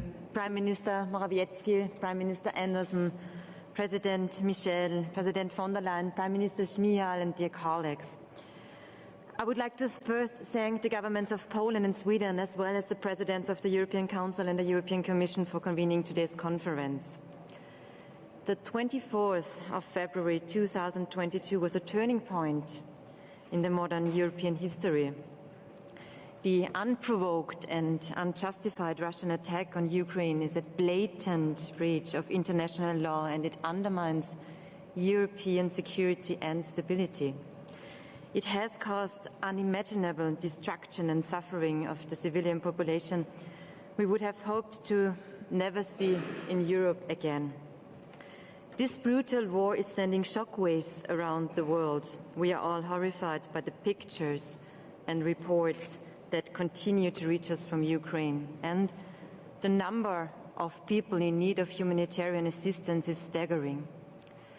Austria stands with Ukraine. We will, of course, continue to give temporary protection to those who escaped the war in Ukraine. So far, it's been more than 67,000 Ukrainians who registered in Austria.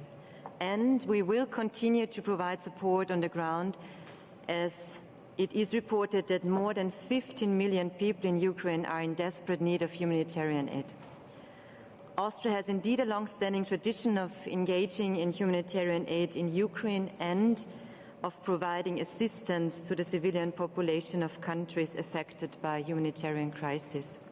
Since the beginning of the aggression against Ukraine, Austria has contributed 19.6 million euros via its international humanitarian partners. And we also offered in-kind assistance via the EU's crisis protection mechanism to Ukraine and its neighboring states affected by the refugee crisis. In line with that tradition, I'm glad to announce that Austria will provide a further 41.96 million euros or 44.2 million US dollars from its Foreign Disaster Relief Fund via Austrian NGOs to alleviate the humanitarian crisis in Ukraine and its neighboring countries. 15 million of these funds will go directly into the support of women and children. For one thing, it's sad reality. It is particularly women and children who suffer in this senseless war and who require particular humanitarian assistance as well as protection from violence and human trafficking.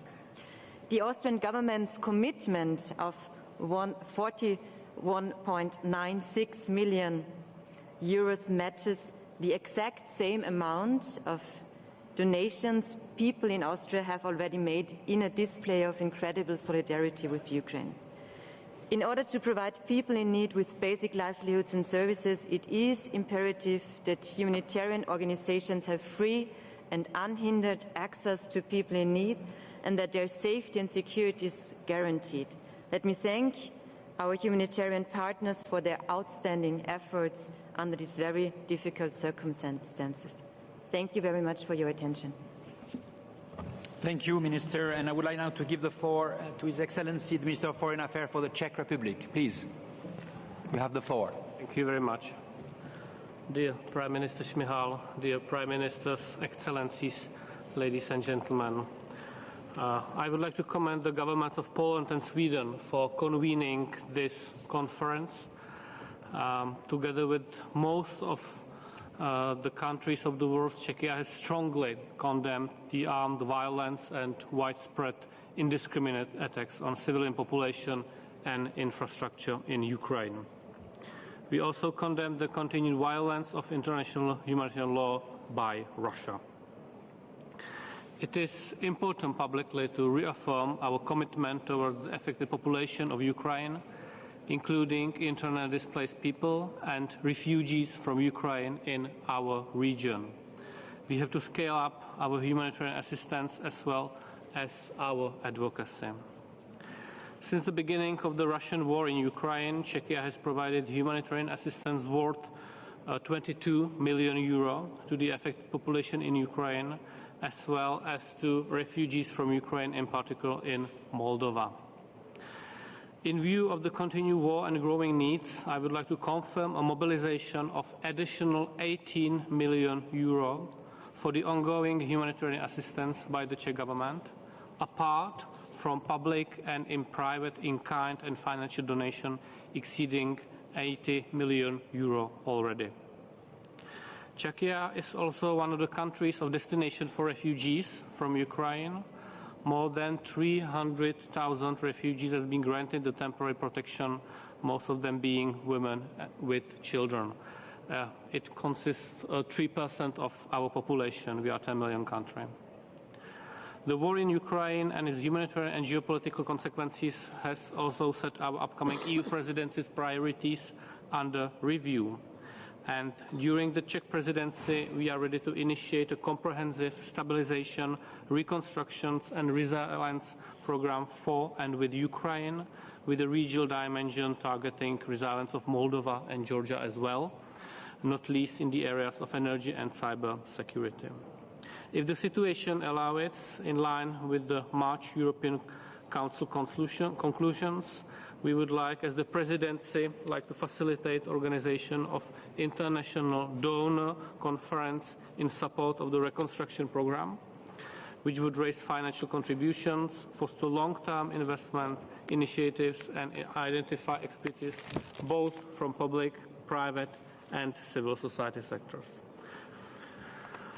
Allow me to express my hope that the war in Ukraine will soon end, while our solidarity and cooperation with Ukraine and its population will be further enhanced.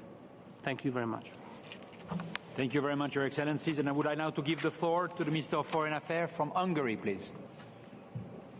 Thank you very much, dear Prime Ministers and dear colleagues. I'm representing Hungary, which is a direct neighbor to Ukraine. So the war in Ukraine definitely puts a security risk on ourselves as a neighboring country as well. We Hungarians did not and do not want this war. To the contrary, we want peace to return to our region as soon as possible. And although we made it very clear, I want to underline it here as well, repeat it in order to enable everybody to hear and understand. Hungary stands for Ukraine and the sovereignty of the country. We can make a clear differentiation between those who attack and those who are attacked. And we do condemn the military aggression of the Russian Federation against Ukraine. And we do condemn the serious violation of human rights. And we do urge for immediate investigation of all possible war crimes committed. And our solidarity has already been proven by the fact that we have received 670,000 refugees arriving from Ukraine. We provide all of them with shelter, accommodation and food, and we offer jobs for all those who intend to stay on a longer term, and we definitely ensure schooling for the kids of those who stay for a longer time. And I'd like to underline that we will allow all the refugees from Ukraine to enter the territory of Hungary, and we will help all of them.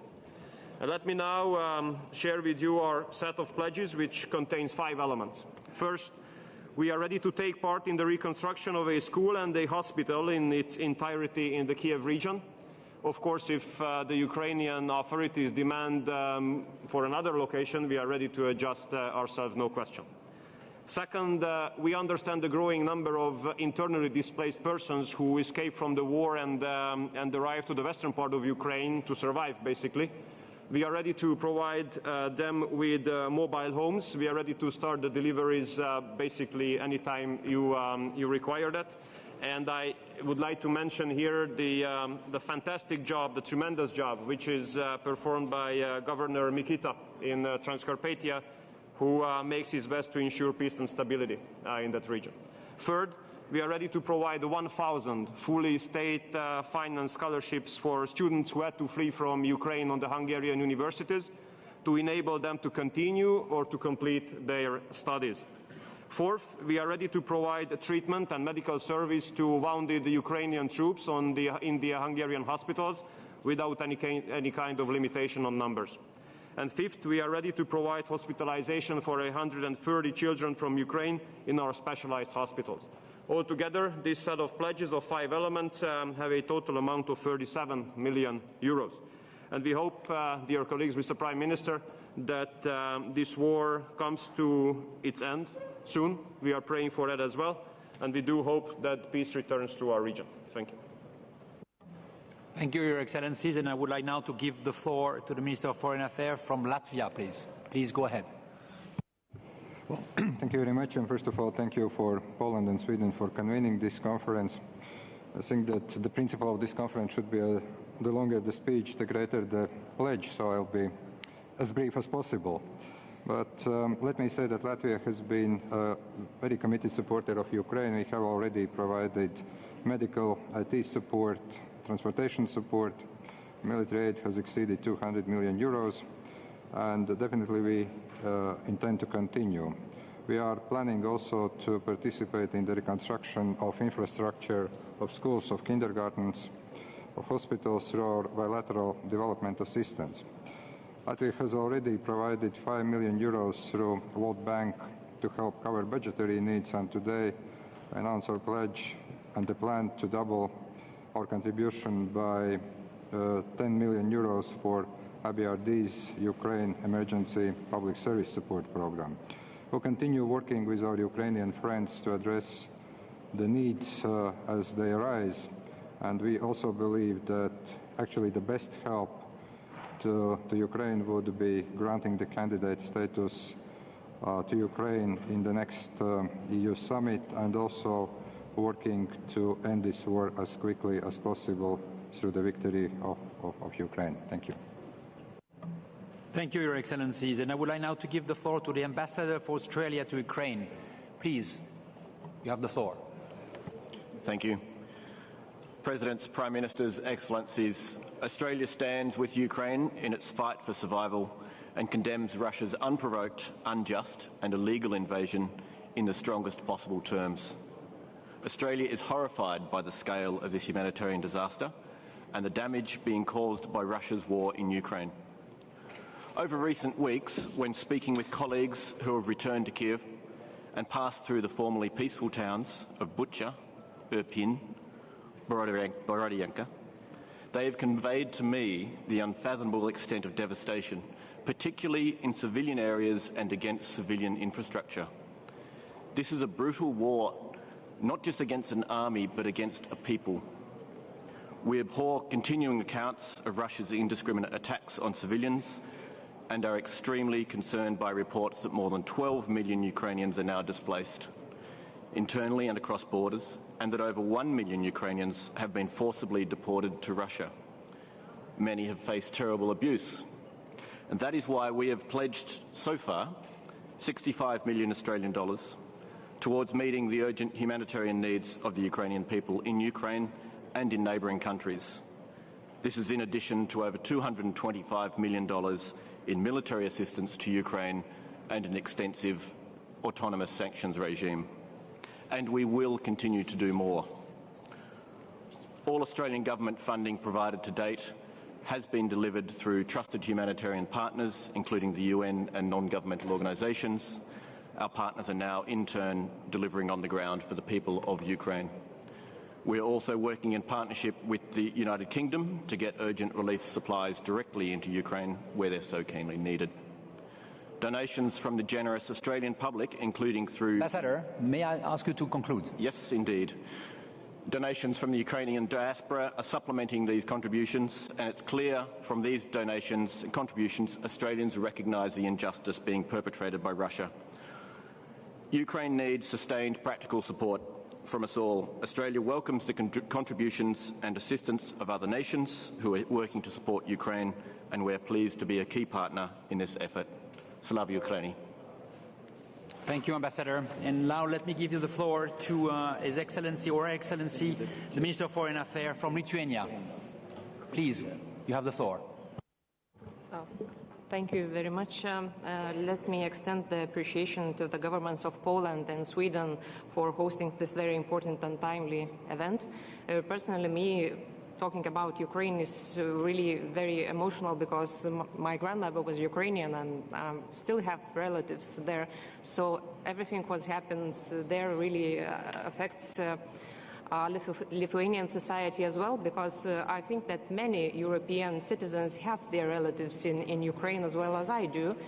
And that means that Ukraine was always the big part of European history and definitely will be the big part of Europe's future, and I hope the part of European Union's future as well. And since the beginning of Russia's war in Ukraine, Lithuanian institutions provided over 124 million euros assistance to Ukraine in weapons, humanitarian aid, also financial help. And Lithuania is a great supporter to Ukraine, not only by this support, but also calling for further sanctions on Russia, and by weakening Russia's possibilities to continue with this war and preventing another wars in Europe as well.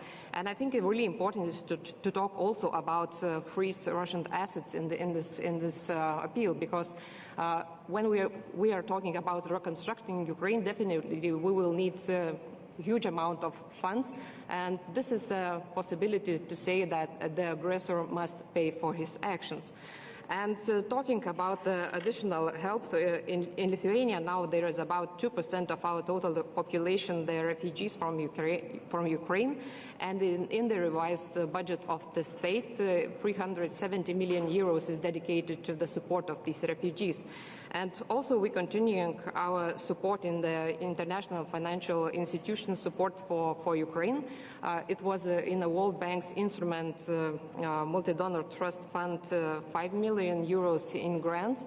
Also, 2 weeks ago in the spring meetings, I announced about 10 million euros in grants.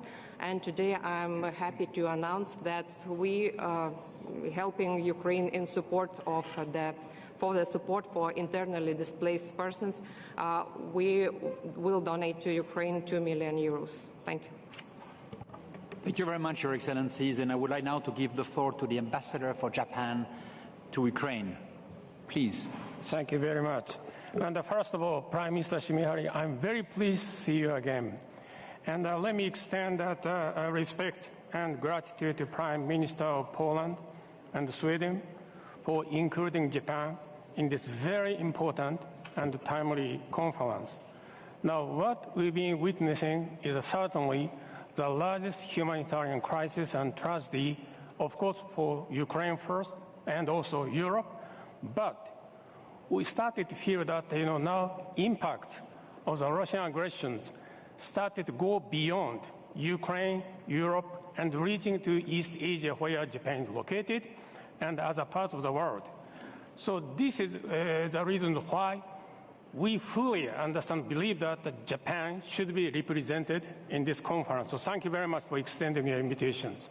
Now, what we have done and what we are going to do is, first, emergency humanitarian aid, and we have already pledged and started to supply $200 million US. Now, second, when it comes to the direct budgetary and economic support, financial support to Ukraine, we have pledged and we are soon going to provide $300 million US to Ukrainian government. And third, Tokyo is encouraging all the Japanese local governments and municipalities in joining us in the constructions and recovery operations when it is possible.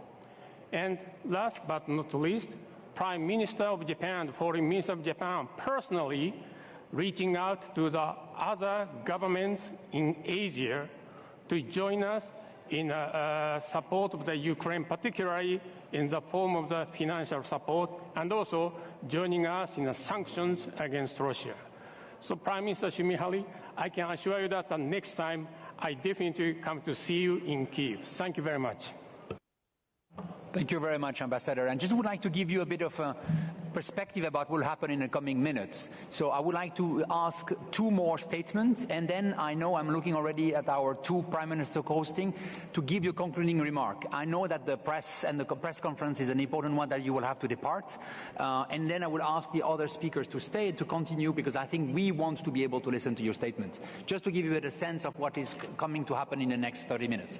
So please, let me give the floor now to the Deputy Director General of the Swiss Agency for Development and Cooperation. Please, you have the floor. Thank you very much, Chair, co-hosts, Prime Minister, Excellencies. Switzerland is here with pleasure. Switzerland here is with honor. And Switzerland is here with full of commitments.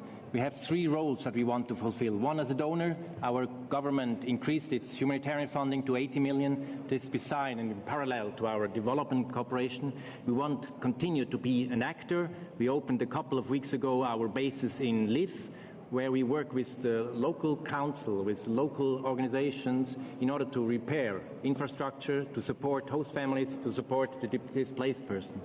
And Switzerland wants to be here as an advocate, We face the grim fact that millions of people cannot be reached. This is a blunted violation of international humanitarian law. Switzerland, as the depository state of Geneva, appeals to all state parties, to all warring parties to respect humanitarian law. Now we have also to think to the next step and to link these relief operations with recovery, with rehabilitation. We are very committed to quality humanitarian aid, but we want to reach out to the next step. And in this regard, we look forward to country-led, multi-stakeholder operations together with the authorities on the ground. Thank you very much. Back to you, Chair.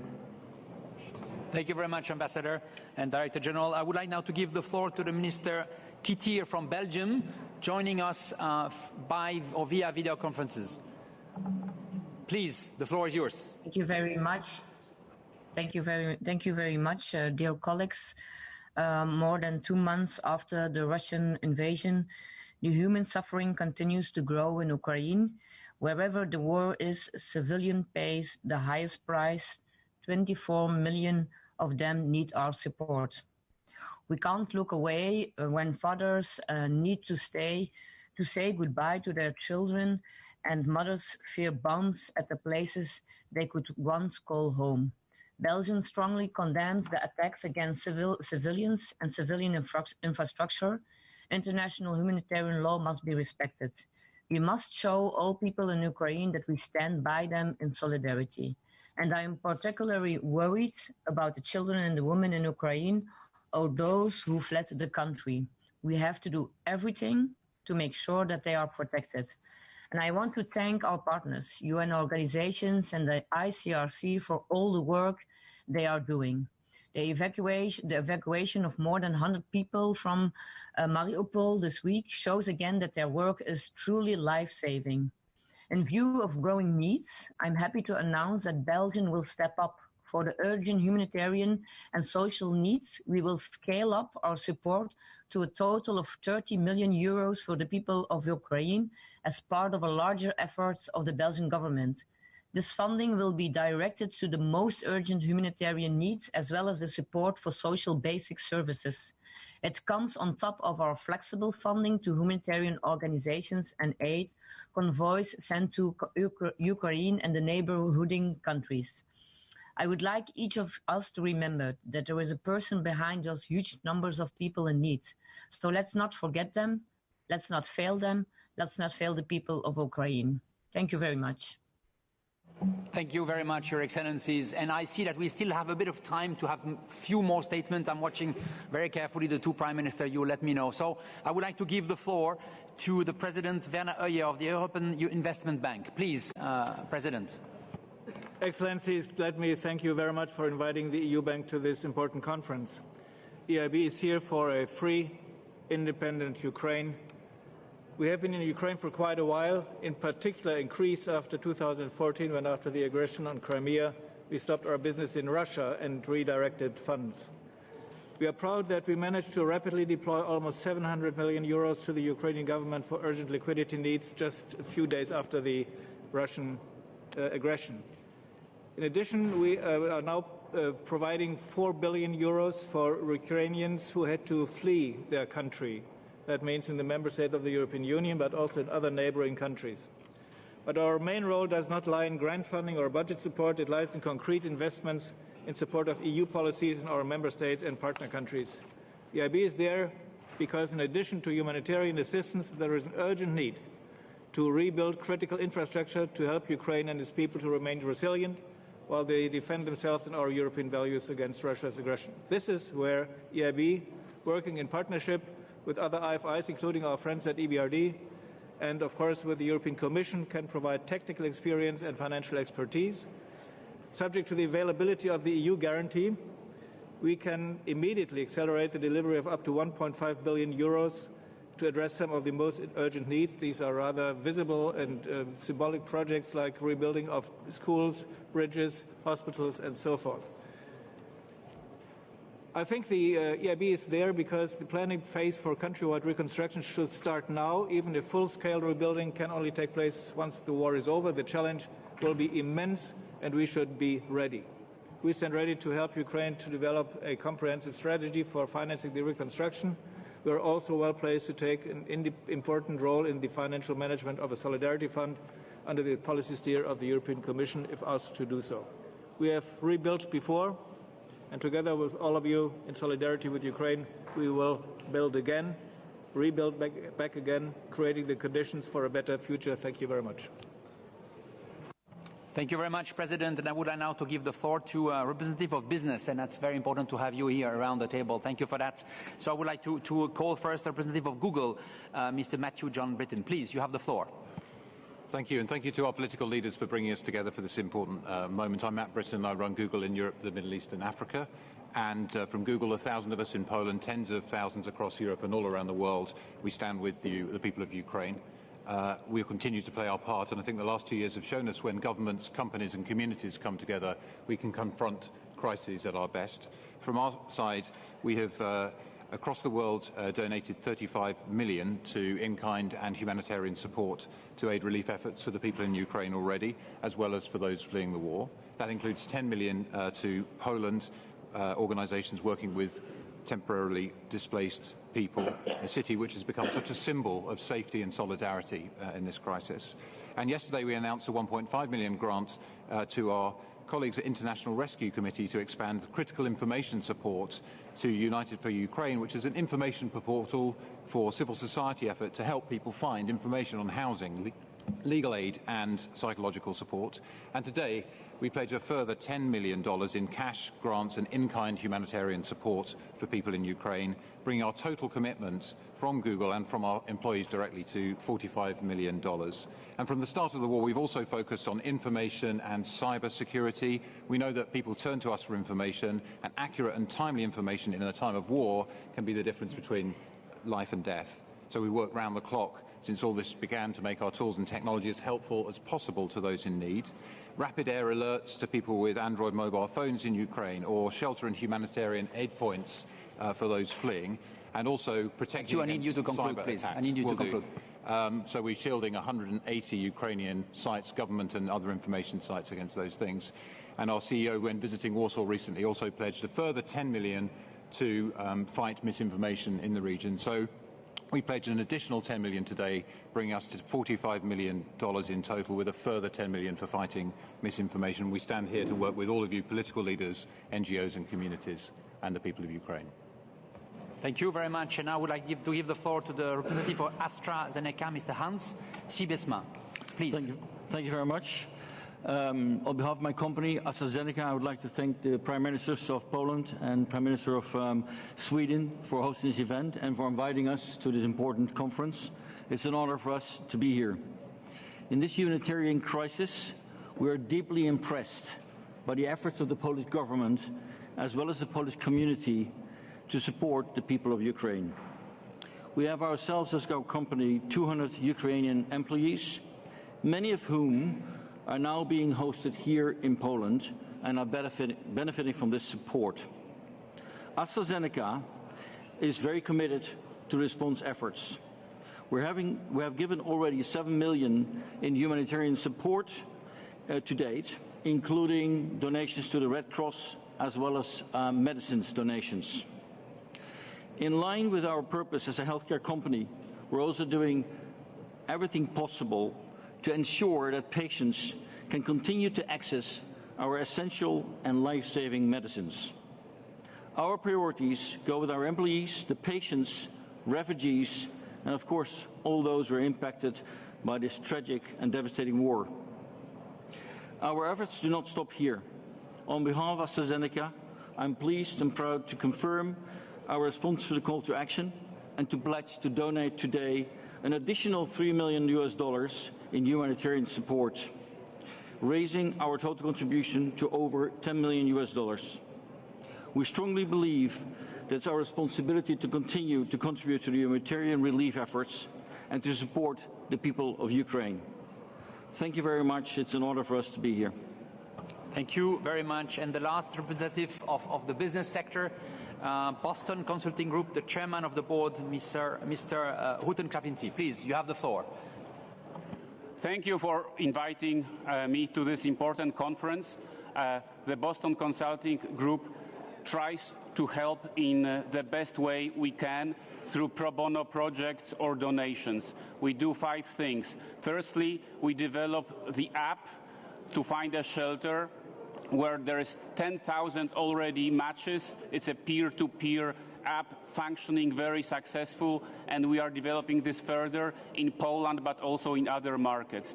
Second thing, we do the analysis of the pain points of the refugees, and one of the biggest is education, so we help with the summer camps, to organize summer camp.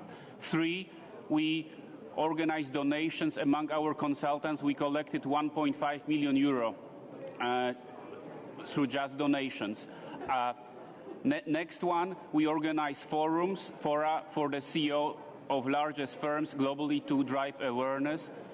And the last one, we built virtual Ukrainian office where we recruit Ukrainians across the globe for the future when the office can be restarted. Thanks to everybody. I'm also impressed by everybody who is doing so much. Thank you very much. And your statement conclude, in fact, this long but very important sessions. I would like now to turn to our co-host to give their brief, in fact, remarks and concluding remarks. And then I know that both of you will have to leave, including the Prime Minister of Ukraine will leave also for the press conference. I just would like to flag already that at 2:45, I repeat 2:45, we are resuming here for the roundtable. And the roundtable will be in the presence of the Prime Minister of Ukraine and a lot of different people talking, in fact, about long-term needs and how do we try to think and do a roadmap around some of the questions. So 2:45. Please, but first, our 2 co-hosts, I give the floor to the Prime Minister of Sweden. Please. Excellencies and friends, thank you all for attending this conference, and your participation is an important signal of solidarity with the people of Ukraine. And on behalf of the Swedish government, I want to convey my sincere thanks to my colleague and co-host, Mateusz, and acknowledge the leadership of Poland during this crisis. I would also like to recognize the strong message from President Zelensky and Prime Minister Sihal, illustrating both the plight and courage of Ukrainian people. And I would also like to thank Charles and Ursula for being our partners in the conference. And of course also the UN and humanitarian partners who are present today. Through them we convey our appreciation for all the humanitarian partners who are working under dangerous circumstances, working to meet the urgent and growing needs of women, men and children in Ukraine. And their needs continue to grow because of the war. So this conference is very important from that aspect. I would also like to thank everyone who has participated today, presidents, prime ministers and ministers, for their generous contributions to help the people of Ukraine. Your pledges will allow the United Nations, the Red Cross movement and other humanitarian organizations to deliver aid to those most in need. And I'm happy to say that it looks like we have surpassed our expectations today. Going forward, support for a better Ukraine remains critical and immediate financing needs are enormous. So we look forward to continuing our dialogue today with a high-level roundtable on measures to support Ukraine's effort to meet the economic challenges created by the war and rebuild Ukraine. The war is a human tragedy. Russia must end its aggression now, and this is easy to do. You can just go back and go home. And today, from Warsaw, we have collectively sent a strong message that we stand with Ukraine in these dark times, and that we will continue to support the people of Ukraine. And it is my strong belief that brighter days lie ahead, so that children like Ilya, of whom I spoke earlier, can return back home, go to school and play with his friends in peace. Thank you. Thank you very much, Prime Minister, Your Excellencies. Now I would like to give the floor to the Prime Minister of Poland, please. Thank you for all the pledges made so far and for all the efforts that you have been making before. At the same time, I want to urge you to work even closer with our government and the government of Ukraine. We are in permanent daily contact with Denis, with President Zelensky. Our logistics system is allows for much more efforts, much more efficient delivery of humanitarian aid. And we are able to reach out even the most remote areas of the country, which Denis can confirm, because we are doing this every day. Deliveries of lorries, trucks going from our southeastern part of Poland to all the cities and towns in Ukraine. And let us not forget also about the refugees who were forced to leave Ukraine. Everyone seeking shelter in Poland is receiving housing, food, healthcare, free public transportation and free schooling for children.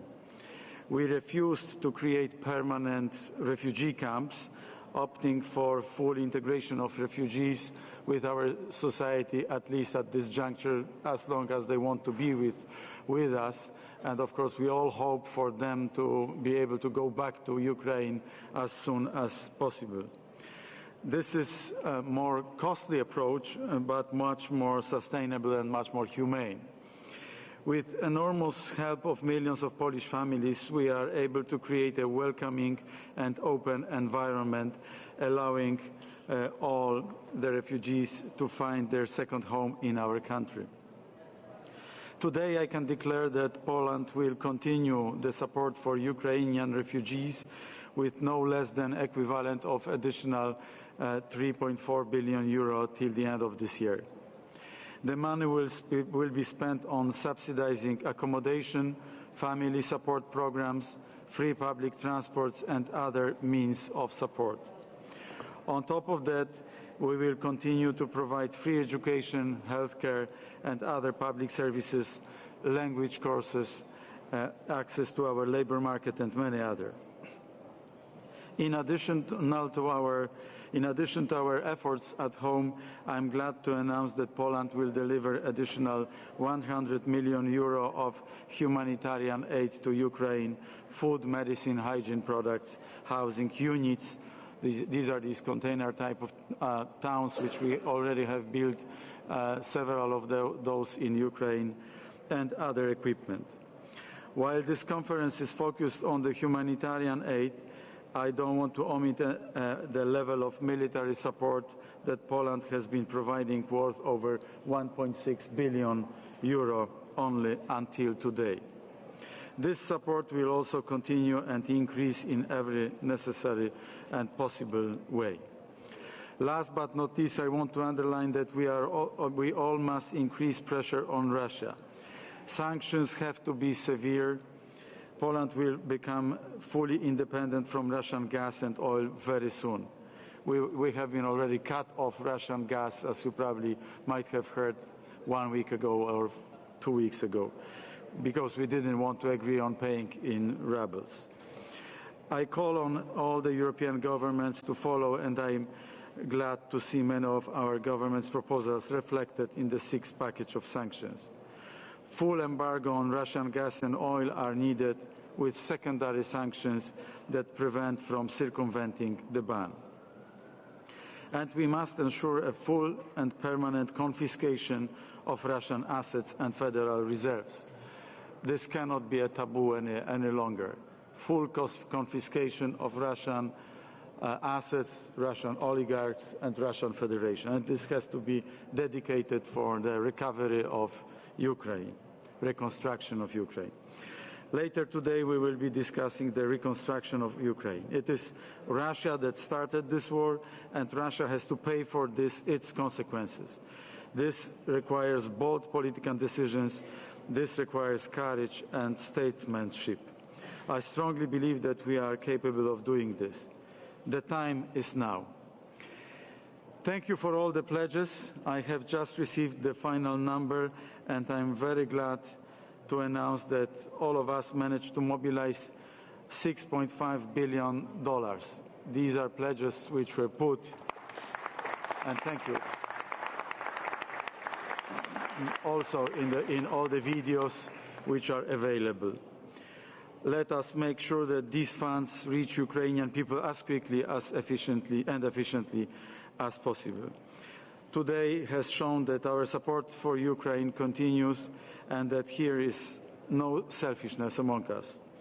and it is very good conclusion, because if selfishness wins, Putin wins. If unity wins, Ukraine wins, and we all win. This is the message I would like to leave you with. Once again, thank you for all your time and commitment, and let us celebrate that, and celebrate all Ukrainian heroes, in particular all Ukrainian heroes, with a round of applause. Thank you very much.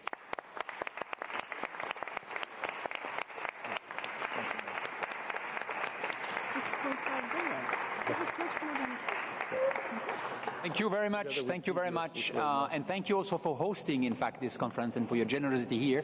Prime Minister, I'll leave you, I'll let you go. I know that you have now the press conference. I just would like to remember the people that we are reconvening at 2:45 to really explore some of the questions related to the economic needs for Ukraine over the long time. 2:45. Thank you very much.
Welcome to the International Donors Conference for Ukraine. I would now like to give the floor to the Prime Minister of Poland, Mr. Mateusz Morawiecki. Thank you very much for all of you who came to Poland, who came to Warsaw, and all of you who also pledged so much to support Ukraine. I'm going to personally thank first Magdalena Andersson, Prime Minister of Sweden. Poland and Sweden, we are always so much close working towards Ukraine and Eastern Partnership, and this is also today a very clear sign of cooperation, and thank you, Magdalena, for this. And also, Ursula, thank you for your presence to Warsaw. President of the European Commission is enormously involved in supporting Ukraine on all different occasions and many different aspects. So really thank you very, very much, Ursula, for all what you are doing. And also I'm going to thank Charles Michel, who is not with us right now, but who was with us at the conference. And thank you, Denis, for coming to this important conference. I also like to take this opportunity to thank all the Polish citizens and everybody who is involved in supporting Ukrainian refugees and who is involved in gathering all the funds to support Ukraine. We have to bear in mind that we are all active and we try to actively and effectively support Ukraine, but they are fighting for all of us. They are fighting for the freedom of Ukraine, but they are fighting for security and peace in Europe. This connectivity, this link cannot be forgotten. Well, like history teaches us also that for civilians, war almost always means fear and death and hunger. In Ukraine, we are not dealing with an ordinary war. It is an assault justified by lies and carried out by criminals for human rights are an abstraction and for whom cruelty is a way to win. Cruelty is a way to win for the Russians. This means the indescribable misery of the citizens of invaded country, and we encounter this, we see this every day. We see Ukrainian soldiers in our hospitals, we see Ukrainian refugees, and we see people of Ukraine in Ukraine suffering enormously. So this is why I believe that the time for time to act is now, and we have to remind ourselves about this every day. Photos from today's Ukraine differ from those from World War II only in resolution and color depth. Cities under siege and people starved to death. It seemed like scenes from the 70 years ago, but this is today, and we see this every day.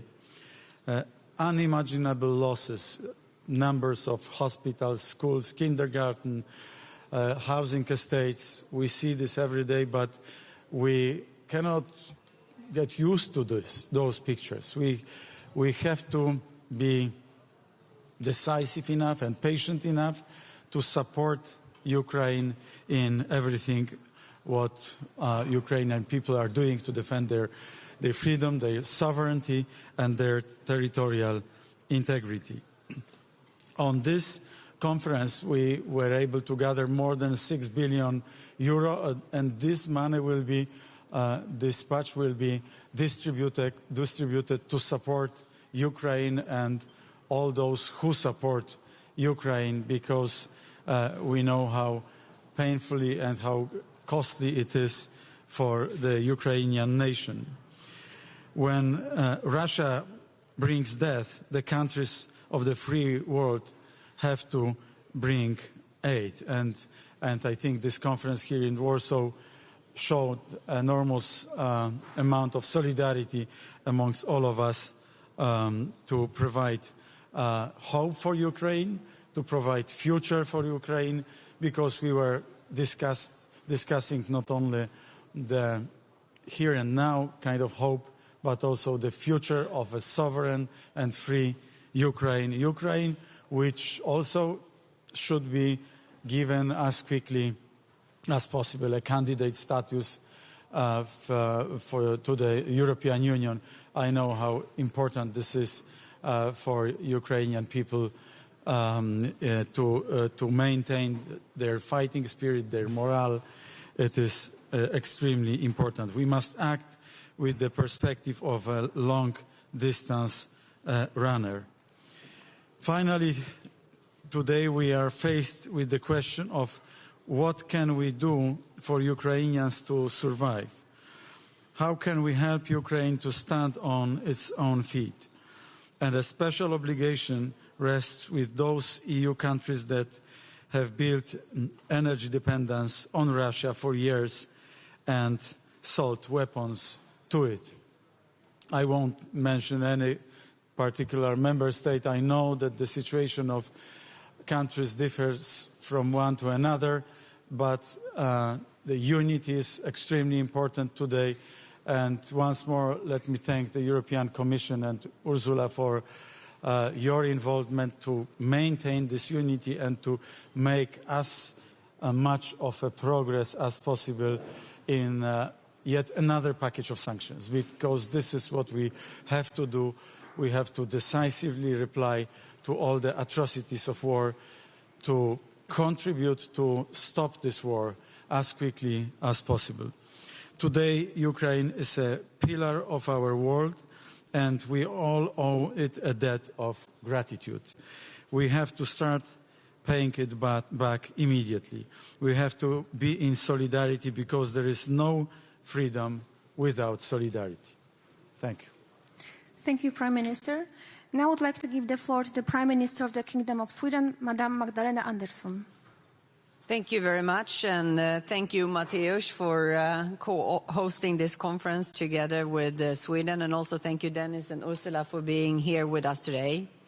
And after Russia's unprovoked and unjustified aggression against Ukraine, Europe is no longer the same. The testimonies from Ukraine remind us of the worst moments in European history. And we see cruelties that we hope no one would have to experience again. And at the same time, we see the courage of Ukrainian leaders and their people. Not only are they fighting to protect their own country and their lives, but Ukraine is fighting for the right of free and democratic states to choose their own future. And in that sense, you are fighting for us all. And therefore, we need to support you. We need to support you financially, militarily, with humanitarian aid. And also, we need to continue with the sanctions. And Ursula, I'm very happy for the next sanction package. But as always in war, civilian population pay a high price. And this humanitarian situation in Ukraine is acute. And for this reason, we are gathered in Warsaw here today in solidarity with Ukraine and its people. And I'm proud of the initiative that Sweden and Poland have taken together to organize this conference. And we have succeeded in bringing actors together that want to support Ukraine with immediate humanitarian response and reconstruction, both in the short and the long term.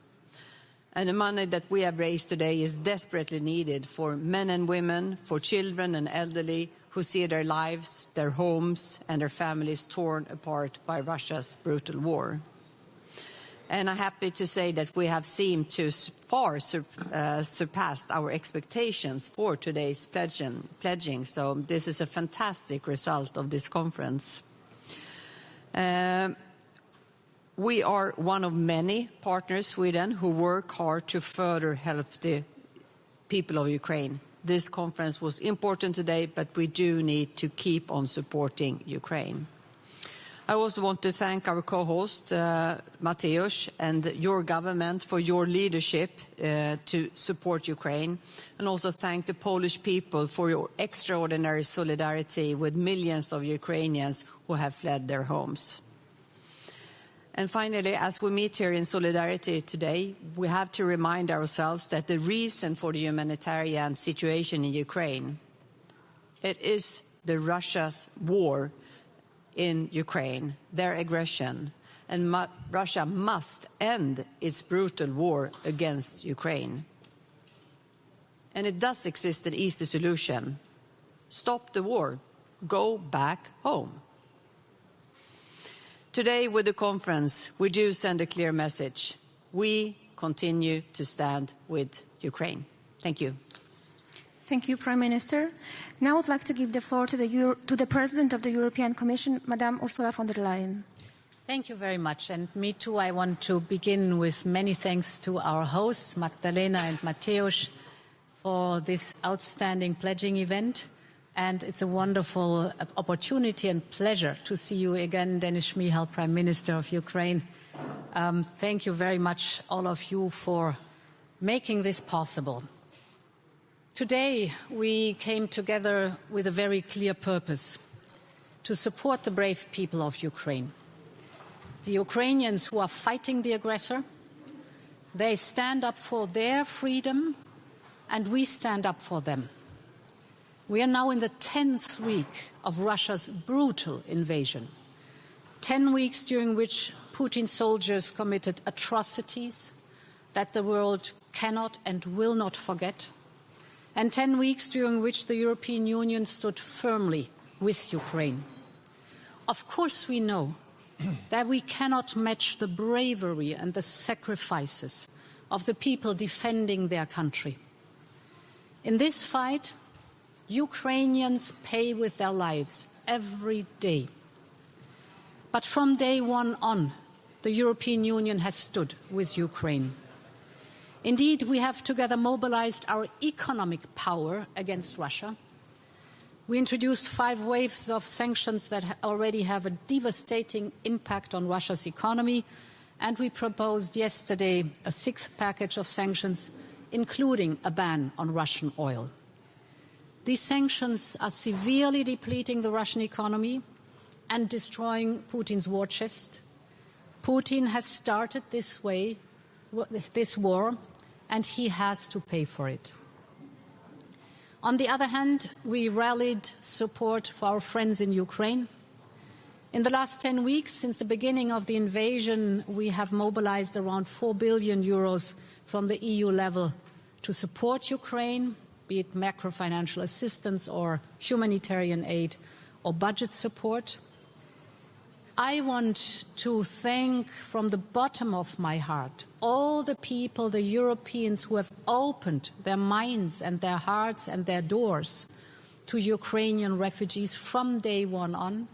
And here especially I want to pay tribute to the Polish people who in an amazing way have done that.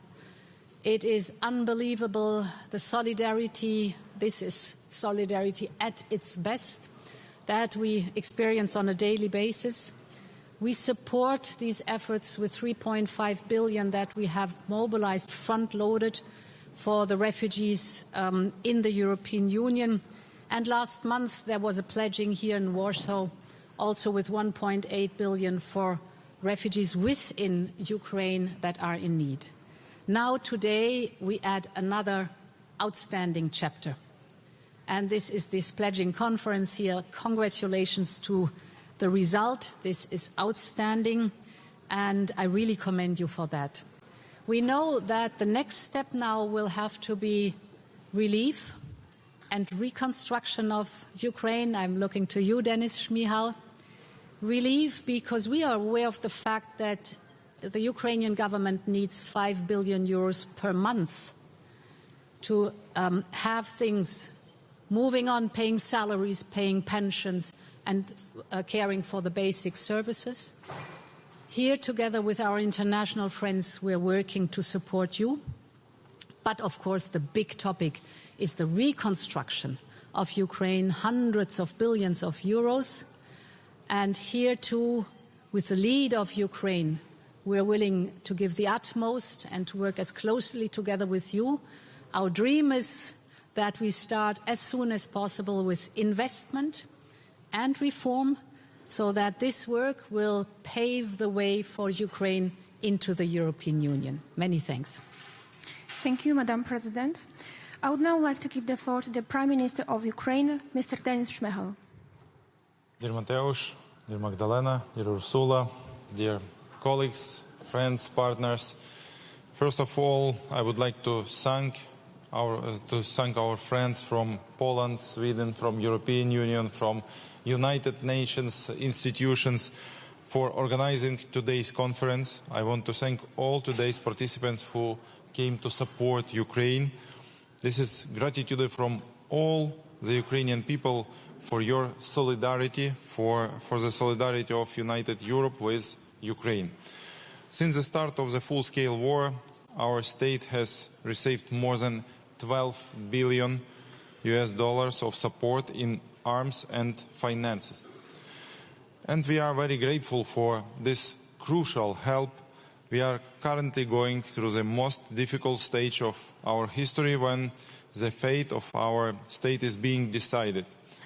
But we have faith, believe in victory of Ukraine and believe in a bright future.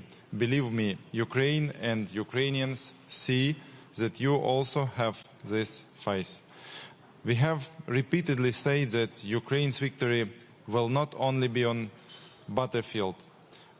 Ukraine's victory will also be when we become a member of European Union, a prosperous and developed country. And again, without your support, this will be difficult to achieve. Today I have informed my colleagues about Recovery Fund and Recovery Plan of Ukraine. We have already adopted a number of documents and regulations that determine the basis of the fund's work as well as the vision of our recovery. As for the fund, Ukraine expects that it will be filled for the 5 sources: aid from partner countries and international financial institutions, contributions from humanitarian organizations, donations from individuals and corporations, and last but not least, confiscated and transferred to Ukraine Russian assets. Work is already underway on all these pillars. I would like to express my gratitude to the IMF for the administrative account as well as to the World Bank for the Multi-Donor Trust Fund. They allow us to attract funds from partner countries today.